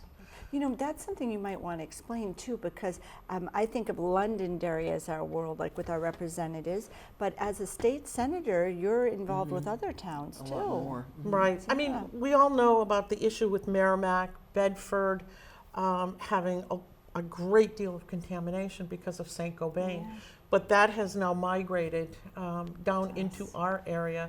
And it has been a hot topic for at least 2 years. So when I ran 2 years ago, I promised that I would work on that issue. And by getting that money, it's going to help the property tax owners with their taxes. So it can, hopefully lower the taxes because we don't have to pay for it. My goodness, yeah. Hard to believe that we're where we are with all of this. I remember when it was Merrimack, and now it's us. And you represent presently Hudson, Auburn and Londonderry. Yes. Yeah. Okay. Yeah, we always try to figure out the districts and different, what they, I'm not familiar with a lot of it, so I'm trying to get caught up on it. Yeah, we're learning as we go. Well, it's glad you don't have the District 1 senator. He has, that district has 33 towns. Oh, wow. Yeah, so it's all based upon population. So is that up north, Sharon? Yes, that's the North interesting. Country. So those of us that live in the southern tier, especially very close to the border of Massachusetts Right. because so many of our citizens live here and they commute into Massachusetts to Right. work. Our population density is a little bit higher, especially with 93 and Route 3 corridor, the accessibility of both. Right. So there's only 3 towns. Londonderry and Hudson average close to 25,000 people. Auburn is just a little less than 5. My goodness. So, Wow, no, that's awesome. yeah, this is a great district. Not only is it beautiful, but the people here are just tremendous. They're really good, hardworking people. Appreciative. Yes, too. very. They take note of what people do. And, Yes, they yeah. do, and they want to give back as Yeah, well. they So really, that's really good. do. Yeah. That's good. Well, there's a couple of things that I've done. I'm sure if you look into me, you'll find that I've done a lot of work on reforming our children's services here in New Hampshire. They were lagging behind for many, many years. And we have made so many strides to address the concerns of children that come into state care. One of the things that I do on my outside of my time as a state senator, I'm the president of the New Hampshire Foster and Adoptive Parents Association, and the organization raises money to support foster parents, foster children, and children that have been adopted from DCYF. So that is just, I'm so proud of that work. We touch so many people So many and lives, help their children. lives. That's With a kids. direct impact. you Yes, know, yeah, very direct impact. One of the bills that I filed, protecting our privacy. We're only one of 6 states as of this springtime that had actually passed it, and I worked with Microsoft in order to protect people's internet privacy. And so that took effect, or it's going to take effect in January. So that, I think, is going to be very helpful for individuals because we have a constitutional amendment concerning privacy. It's very important to that's- I us never- here in New Hampshire. Yes. So, and I'll just end with the last thing. We created the New Hampshire Irish Trade Council, and I was appointed to that to facilitate not only trade but relations between New Hampshire and Ireland. We already have these very, very strong connections to Ireland. And we had our first commission meeting yesterday where I was chosen to be the chair. So I What an really look honor. forward That's to gonna be doing very that work. interesting, yeah. I think we talked a little bit about what we were going to do, and we're going to focus on establishing business ties, but also educational ties with our state Oh, my universities, with goodness. Irish universities, to create more opportunities for New Hampshire students, to do internships in companies in yeah. Ireland and vice versa. So we're at the beginning stages, but I'm really excited about doing that. I think that is something that is really going to benefit Oh, for the state of sure. New Hampshire. How exciting for Has kids. a lot yeah, of growth Exactly. too. I mean, the Lot of- potential, even bringing it down into the elementary, just connecting with children in Ireland, children here. With all the ways we can do video now and Yes. everything else and different things. Yeah, but even FaceTime. the kids older, of course, in college, Yes. going over there, like you said, internship. That would be Internships. just Yeah. wonderful. Yeah. my So I've done quite a few. One of the bills that I got a lot of attention for was we created a pilot program concerning cancer screening for firefighters. One of the things we know is that our firefighters are exposed to some pretty heavy duty chemicals, and many of them get cancer because of it. And so what we did was we started a pre-screening program and had those tests available to them. So that way, if someone should get sick, we'll catch it very early. And I think it's important because we're showing our first responders that, look, you're there for us, we need to be there for you too. So I'm very proud of that legislation, and we're only, again, one of a few states that have done I that. think I saw a commercial about that on Yes, there television was. about Oh, my goodness, Dad.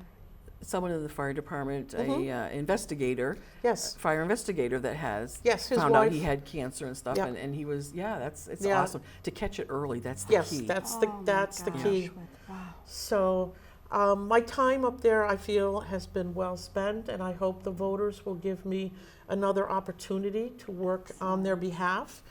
People will come to you and say, well, I think we should do this. Can you work on this? Can we get this done? I had that happen earlier last year during the biennium, where a constituent approached me and said, we have to do better about teaching children in school about government. So I worked with the various civic organizations here in New Hampshire, and now I got a bill passed that this is now going to be taught for wonderful, for our children in school. They need to. They Yeah, need to they know really do. It even the can't be basics. forgotten, right. Yeah, No. exactly. Why it's so important to vote. Right. And Yes. to speak with your feet and make sure that your vote is represented and counted. Yeah. Oh, that's excellent. So, I do just a variety of different issues that come up. I see, it's been, I don't want to say relatively easy, but financially we are in a good place. But a lot of the federal money that we received is now gone. Right. I know because I sit on the governor's ARPA funding committee. So that money, we've dispersed it all. So we're going to have to go back to living within our means. And we've already have people that are working on the budget, very closely watching the numbers, the revenue, to make sure that we have enough money to do the things that we need to do. And stay within. And stay within, Boy, without raising taxes. thank goodness. Oh, it was very nice of you to come in and Sure, take I advantage appreciate of coming it. in and saying hi to us and letting our town residents know where you stand on things. It's Sure. really good. Yeah, we That's- appreciate all you've done. Thank you, Sherry. Thank you. Thank you My very gosh. much. Open door It was a policy pleasure. up there, I too. have an open door You policy. do, which when I go up there, appreciate it. Yeah. No, well, thank you very much. Thank And, you all. Welcome back. Next we have with us Representative Kristine Perez, and she's running as a representative for our state representatives Republican Party. So I thank am. you for being I here am. with Thank us. you. Thanks for Thank having you. me. I am presently in the House. I just finished my first term. A little bit about me that people don't know. I'm a wife, a mother, a grandmother. I'm a retired registered nurse, and I've been a legislator for the past 2 years. I had the honor of serving on the Judiciary Committee, which was like a shock to me. I had asked for either Health and Human Services, having been a nurse, or education, and I went into Judiciary, but I was told, someone said to me, there's a reason you were put there. And after being there for 2 years, I truly believe there was a reason for me being put there. When I started out, having been a nurse and not being involved in any of this, I had also had the honor of being asked to be part of a Lions training group. There were about 20 of us new legislators who were asked to come, and it was a fabulous training. We went every Thursday morning. We learned protocols, we learned ethics, we learned what you could say, what you couldn't say, how to speak before the House, how to keep it short and sweet because nobody listens after 3 minutes. It was a great experience. I also, prior to going there, had the fortune to know and meet a lot of the legislators that were already there. I had worked on volunteered on a Senate campaign, and because of that, I was introduced to a lot of the legislators. So when I got up there, I knew people, so that was very helpful. So I quickly learned a couple of things. No matter whether you're new or you've been there for 1,000,000 years, everybody only has one vote. And your vote means not more than my vote, nor more than your vote. So I did learn that you really had to learn how to work with people, how to make your intentions known, how to be straightforward, how to be honest, how to let people know where you stood.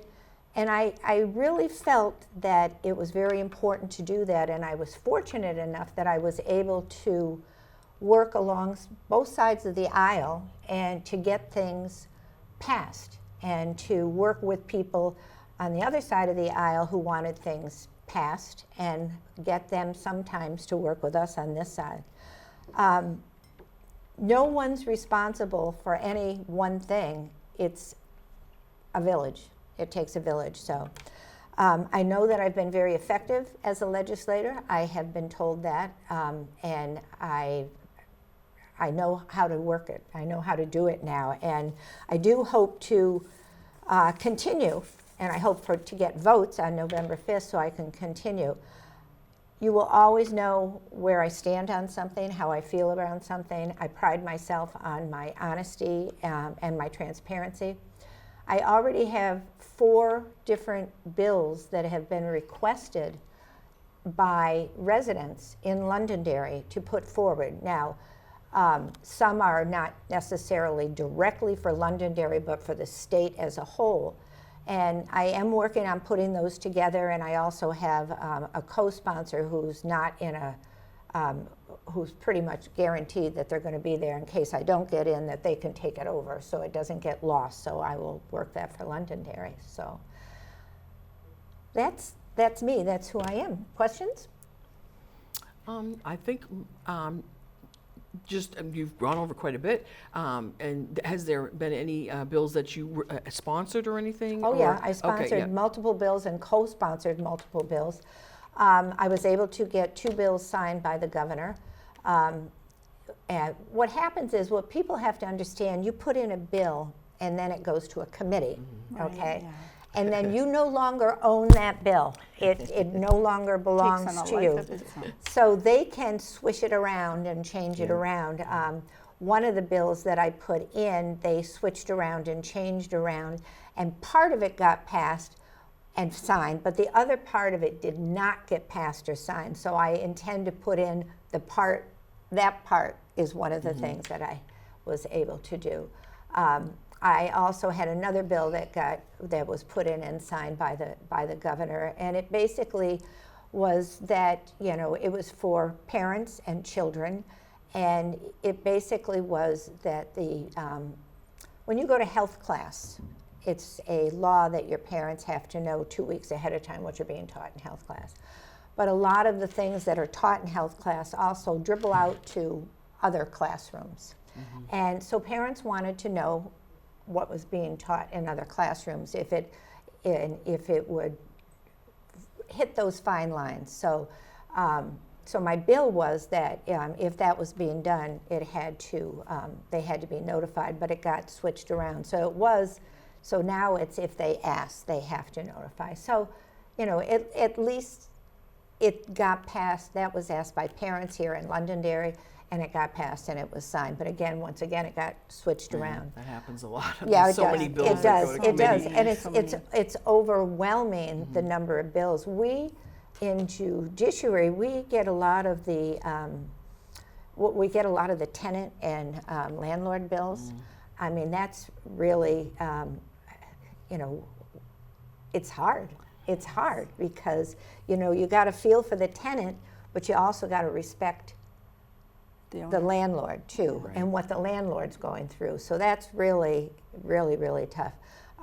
We get a lot of the Second Amendment bills. I am a staunch Second Amendment supporter. And we just need to keep them where they are.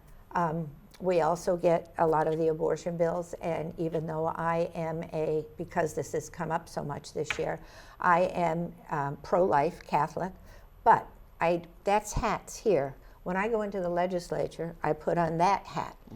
And I know my constituents want the abortion bill the way it is now in the state. So that's what I will fight for as a legislator. To represent everyone. To represent everyone. What the governor has I don't want to signed. see it change. I don't want to see it change this way. I don't want to see it change that way.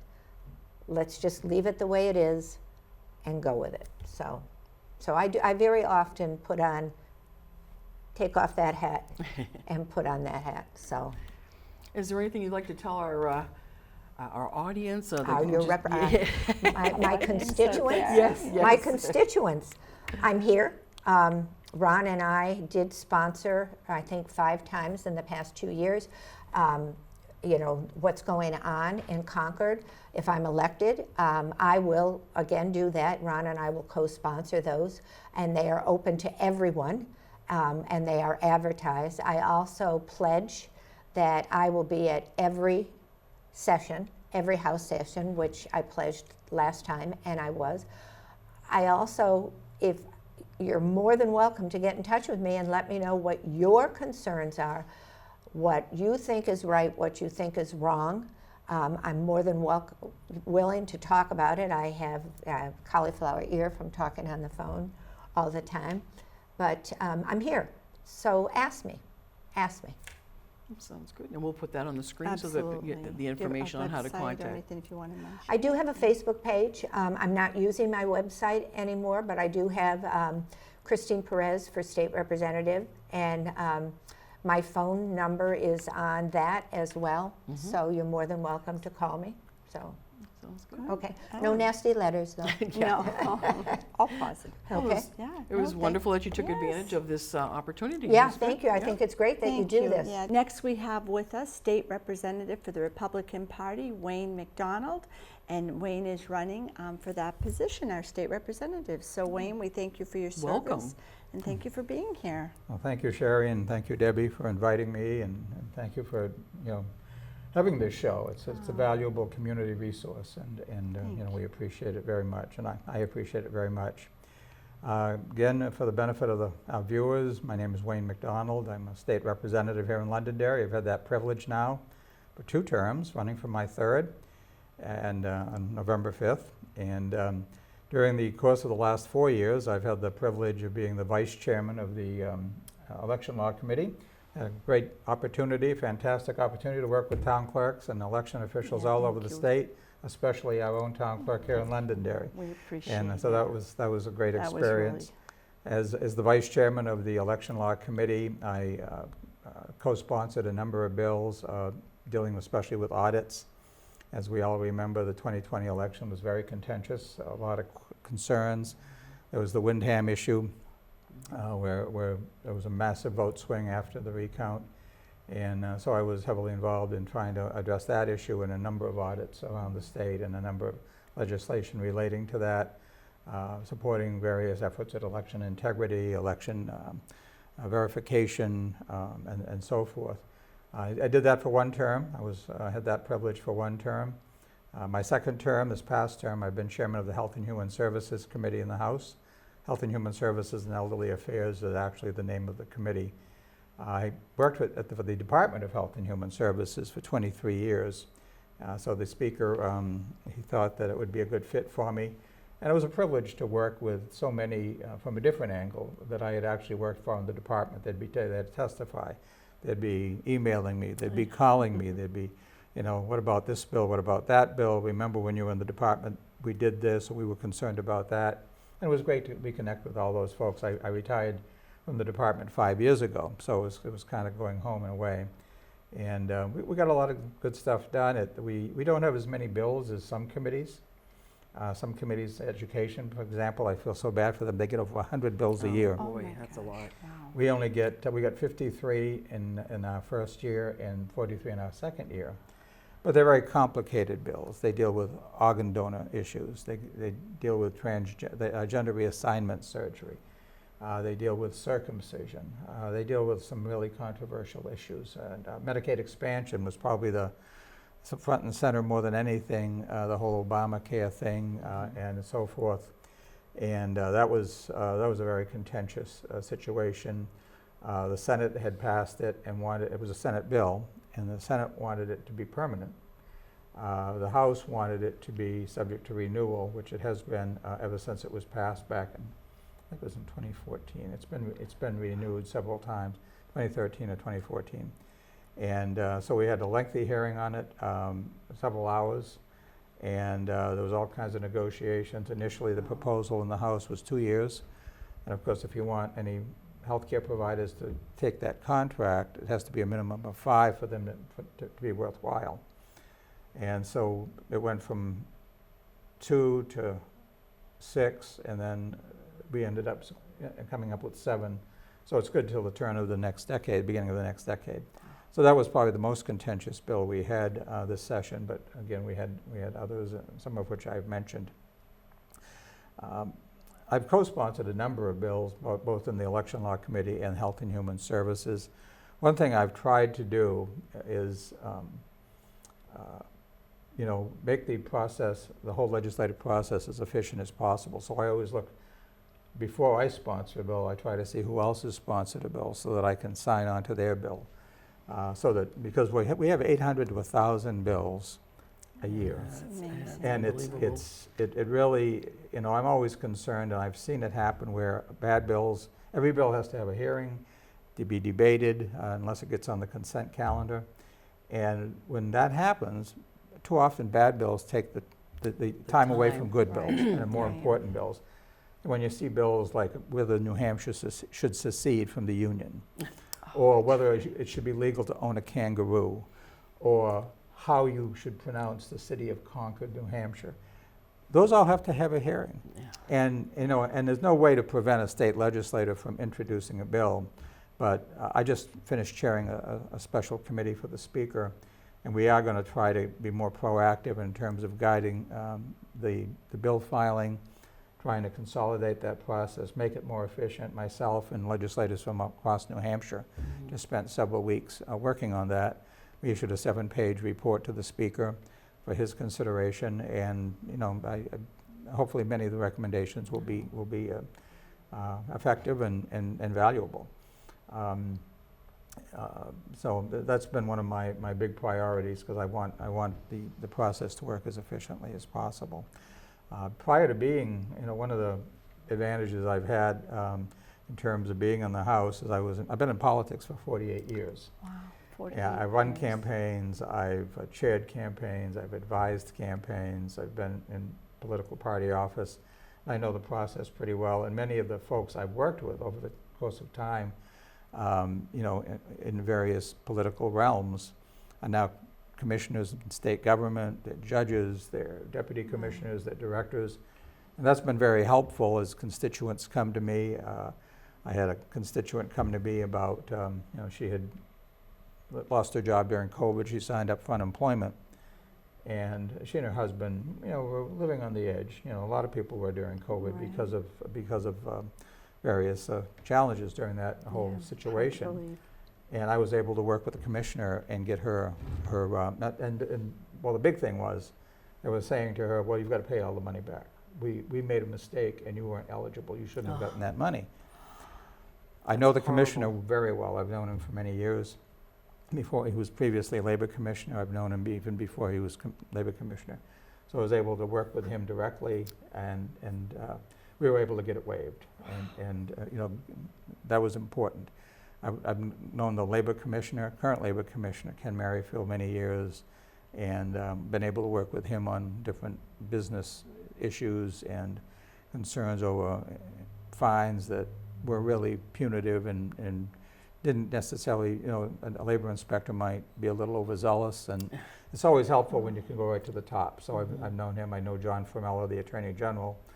I've known other department heads, and when a constituent comes to me, you know, obviously any state legislator can call anybody, but it's helpful to have those kind of personal relationships, and I've tried to use them in a constructive way to benefit folks here in town.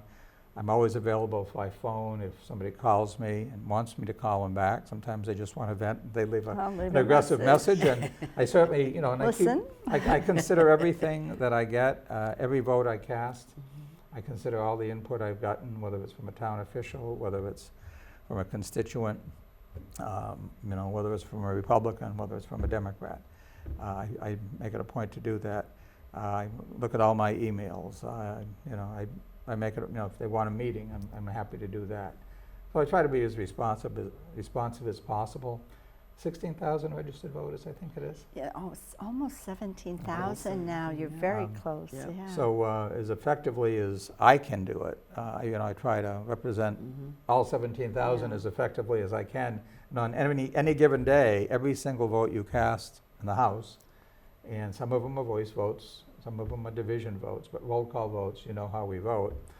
And I try to bring everything to bear, my experience, my insight, as well as the input from folks here in town. I try to bring that to bear with every vote.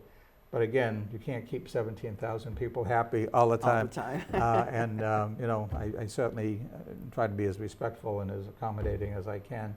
At the same time, you know, maintaining what I've run on, you know, what I put in the paper, advertising when I campaign. I try to live up to all of those campaign promises, and I know that's, this day and age, you know, that's one of the big jokes, you know, campaign promise, but I really do try to live up to that, and hopefully the folks, as I can see the time kind of winding down here, Oh, you're good.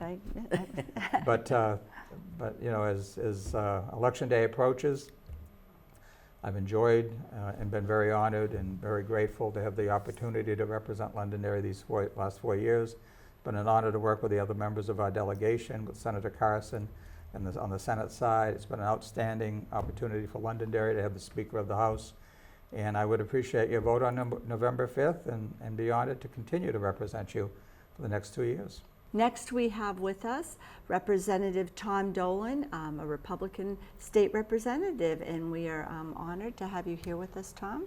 Thank you, and you'll be running again on November 5th. So share a little bit with us about your Thank you past. both for having me. I appreciate it, and thank you to the citizens of Londonderry for taking the time to watch the show and to learn a little bit more about the candidates that are in front of you on the ballot.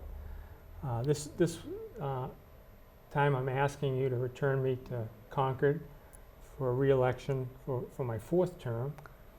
A little bit about myself. Most people know me. I've been around town for so long. The time when I moved into Londonderry was in the mid-'80s. And when I came to Londonderry, Londonderry was a much smaller town. It was about 8,000 people back then. Wow. We didn't have as many street lights or the traffic that we have now, but it was a different town back then. And I came to Londonderry because I grew up in New Hampshire, over in Hollis, which isn't too far from here, slightly to the west. And I went to high school in Nashua. I went to Bishop Curtin High School in Nashua. Graduated there, and then went on to West Point and served my country in the Army. And that's kind of a theme of mine, a personal theme of service to others. I've always thought that was the right way to direct my life in terms of service, being of service to others. So I served my country first in the Army, and then I came to Londonderry. When I get out of the service, I moved to Londonderry. I wanted to return to New Hampshire, and I wanted to raise my family in New Hampshire. And I have 2 wonderful children who graduated in the Londonderry school system, and I have a wonderful partner in life. My wife is was a Londonderry school teacher, now retired. She taught at Matthew Thornton School. And most people, when I first ran for office in the town council role, people thought me as knew my wife more than they knew me. So, and then I was successful in running for 6 terms as a town councilor, and 1 term in the budget committee. Took a 2-year break from the town council and went on the budget committee. And having served on the town council for that long period of time, I decided it was time to move on and turn the local politics over to a younger team. And my partner in crime, John Farrell, was a member of the council and the planning board before that, and we worked together. So we kind of agreed that it was time to put our skills, if you will, our municipal skills, to work together for the town. So then I decided to move on to the state, and I thought it would be the right thing to do to offer my skill set as a municipal veteran, if you will, and serve at the state in Concord, which I've been doing. And I want to tell you just one particular story about serving in Concord, and that was what I ran into with a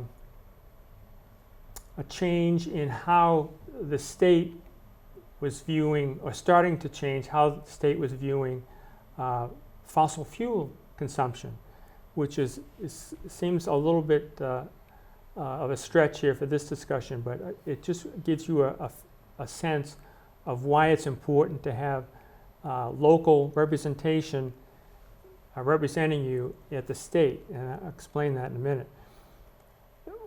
I sat with the speaker, and the speaker says that there's an issue that we have that's starting to emerge from the western part of the state, coming through the planning boards.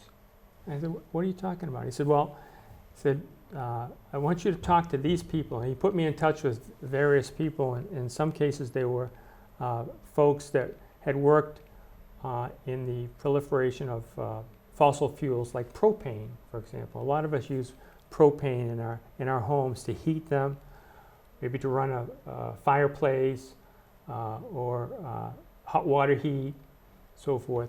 So I started digging into this, and what I was finding was that the planning boards in some of these Western communities had what I'll use the term infected. It became infected with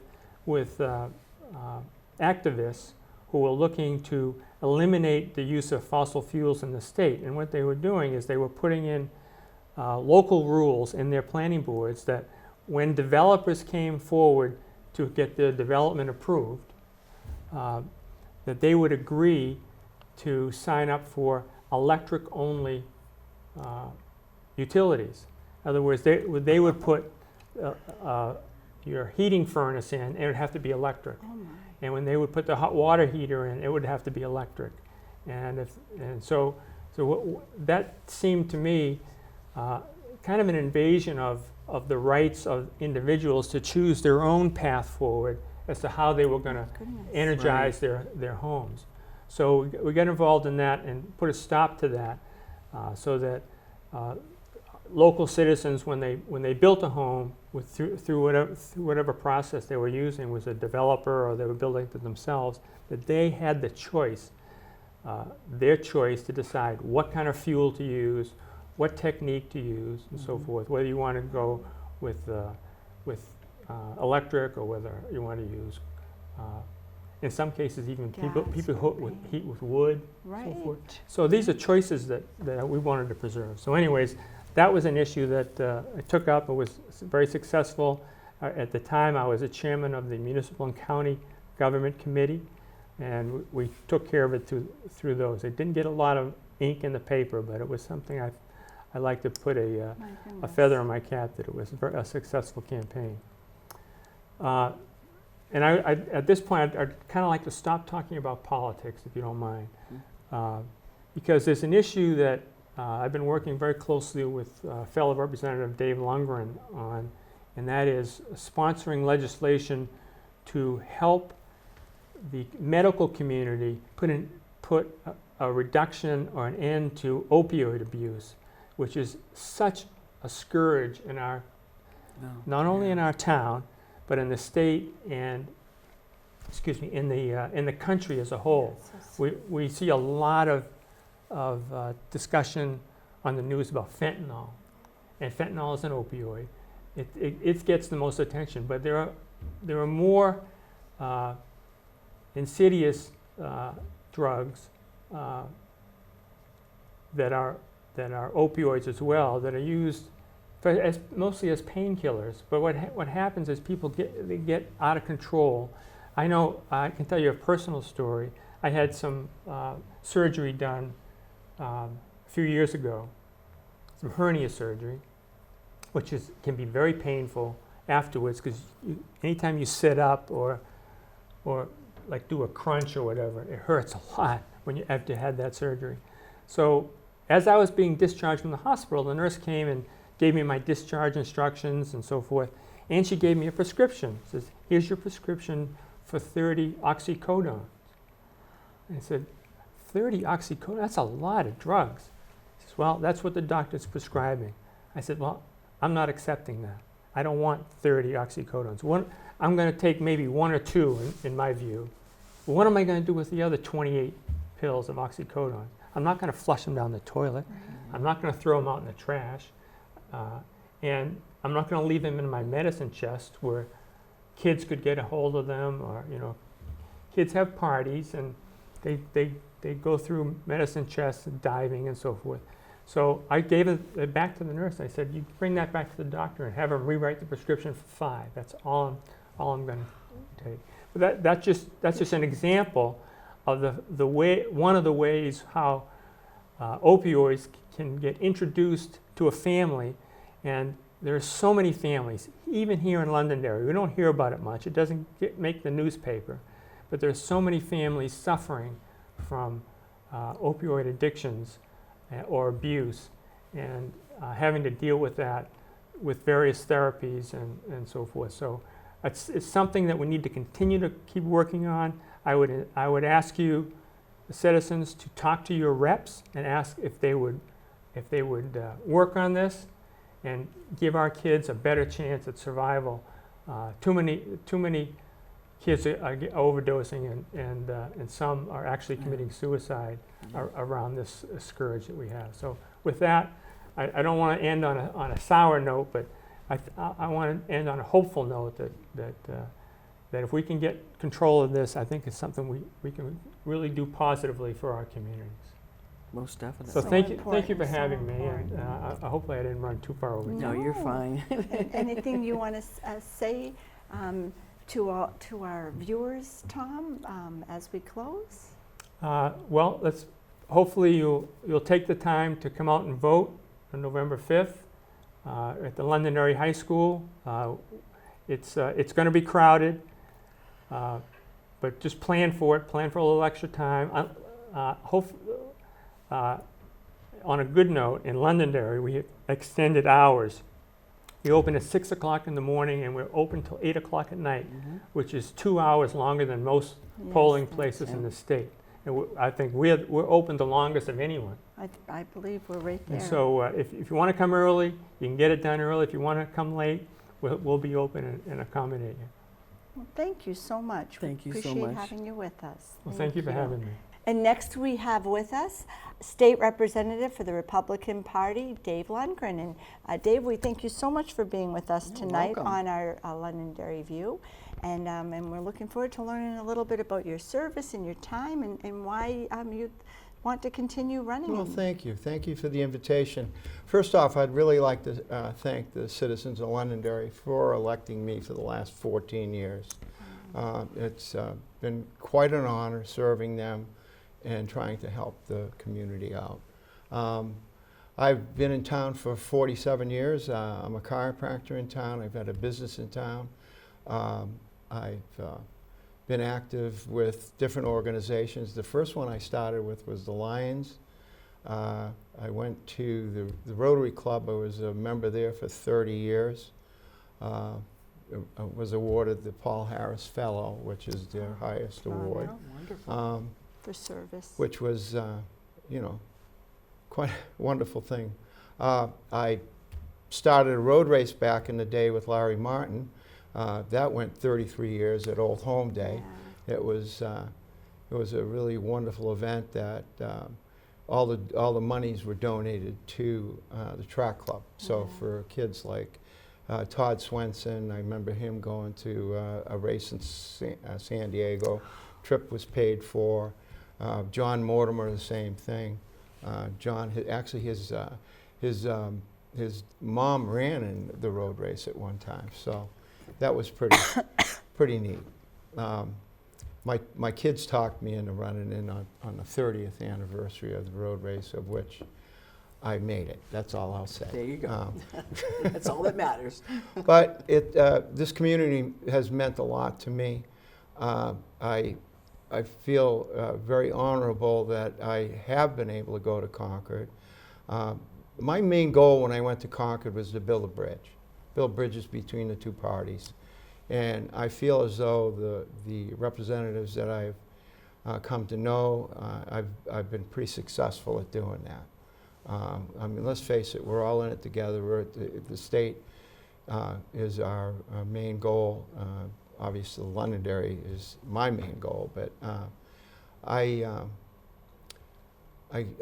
was involved with an opioid bill. I started an opioid bill that I'm trying to get through the State House. I brought that actually because I'm on state and federal and Veterans Affairs, Veterans mean a tremendous amount to me. I'm not a vet, but I just can't thank them enough for what they've done for this country. I'm involved with the Liberty House. I'm involved with, anyway, the veterans community. I went to Washington, actually sat with the Secretary of the VA, proposed my opioid bill to him, of which he was very excited about, which I couldn't believe, but he sent it to the administrator at the Manchester VA, and I sat with him and we went over it, and they were all about it. And what it is, it's alternative care. So instead of being prescribed an opioid for pain, the treating physician should or would consider maybe acupuncture, massage therapy, alternative care rather than just using the opioids. So it's a lifesaver.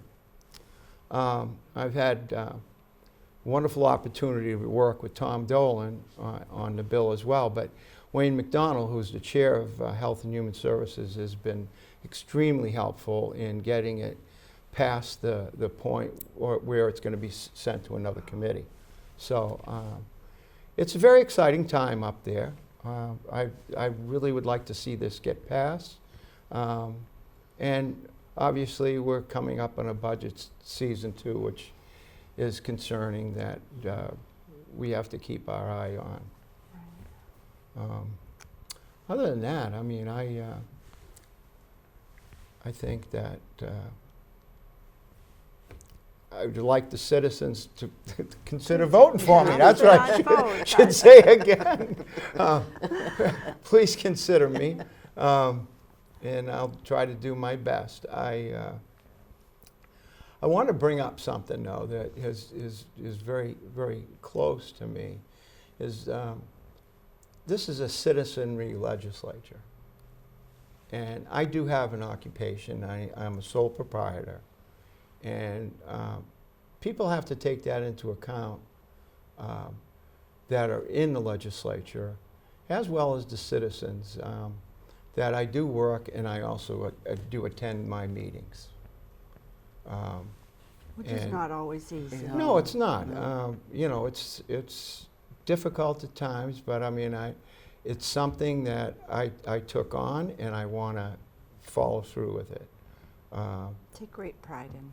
Yeah, I mean, definitely. I mean, I'm very proud the fact that I'm able to serve a community that really is deep in my heart. I mean, 47 years, I've seen it grow from one stoplight on 102. I remember that, yeah. To Woody's putt-putt on 102. Wonder whatever happened to him. Oh, I know. But yeah, I was a Chamber of Commerce at one time, president of Chamber of Commerce. We developed a master plan, which I wish it had stuck to it, because it was more of a colonial atmosphere. Now, you know, I'm concerned about 102 becoming 28 in Salem. Right. You know, the traffic is something that we're looking at as a legislature. I believe that we either have a bill that we passed with a reduction of speed from Mammoth Road to the Hudson line because of the fatalities, et cetera. I was just thinking that, Dave, you know, yeah. I mean, Too many. the drivers, dear God, I mean, you gotta be awake the whole time. But other than that, I hope that helps everybody out there to Get to know you a little bit. to put an X next to my name. There you go. That's right. That's it. And to come out and vote on Right. November Definitely. 5th. Exactly, and I'll be standing out there at the road, again, as usual. You always held my signs and other signs. You're Yeah. always very thoughtful and, you know, Thank you. not just for yourself, but for everyone. You're for the greater good, which Thank you. I think is admirable, and And we want to but- thank you for coming in and Well, thank taking you. advantage of the platform so you can let people know what you're all about. And Well, Absolutely. all I can say is I try. that's right. Yep, You that's know? it. Yep, it's no, and it's wonderful. We have the 400 representatives up there, and Londonderry is well represented with the 7 positions that we have. Absolutely. So very important that you come out and vote on November 5th, and our polls do open at 6 a.m. 6 and a.m. Yes, close they at do. 8 p.m. And we ask that you're a little patient and kind to each other, and know that everyone is there to serve and to make sure that our elections in town are fair and transparent, and that every vote is represented and counts. So Dave, we thank you for all you've done, Thank all you. you're doing in the future. Well, thank and, you so much. For so many things. Appreciate it. Yeah, thank you very And much. in closing, I'd like to give a shout out to the alert team that always does a great Absolutely. job. It's going to be a very, very busy election Oh, my time on goodness. that day, and they are going to be phenomenal. We always depend on them for so much, and they do a great job. Yeah, wind, rain, Absolutely. snowstorms. Yep. Yep. Yep. Yeah, nice you thought of that. And our Yeah. police and our fire. Everyone, And so yep. many volunteers A that lot are of out there. volunteers, make everything work well. Absolutely, yeah. Yeah. It truly takes a village. As a few people, Correct. it really is. No one can do this alone. And we thank you, and we thank you for watching our Londonderry View. And for Dave, that's a wrap for us tonight. Great. So we Yep. thank you for Thank being you. with Thank us. you. And thank you to all of you out there.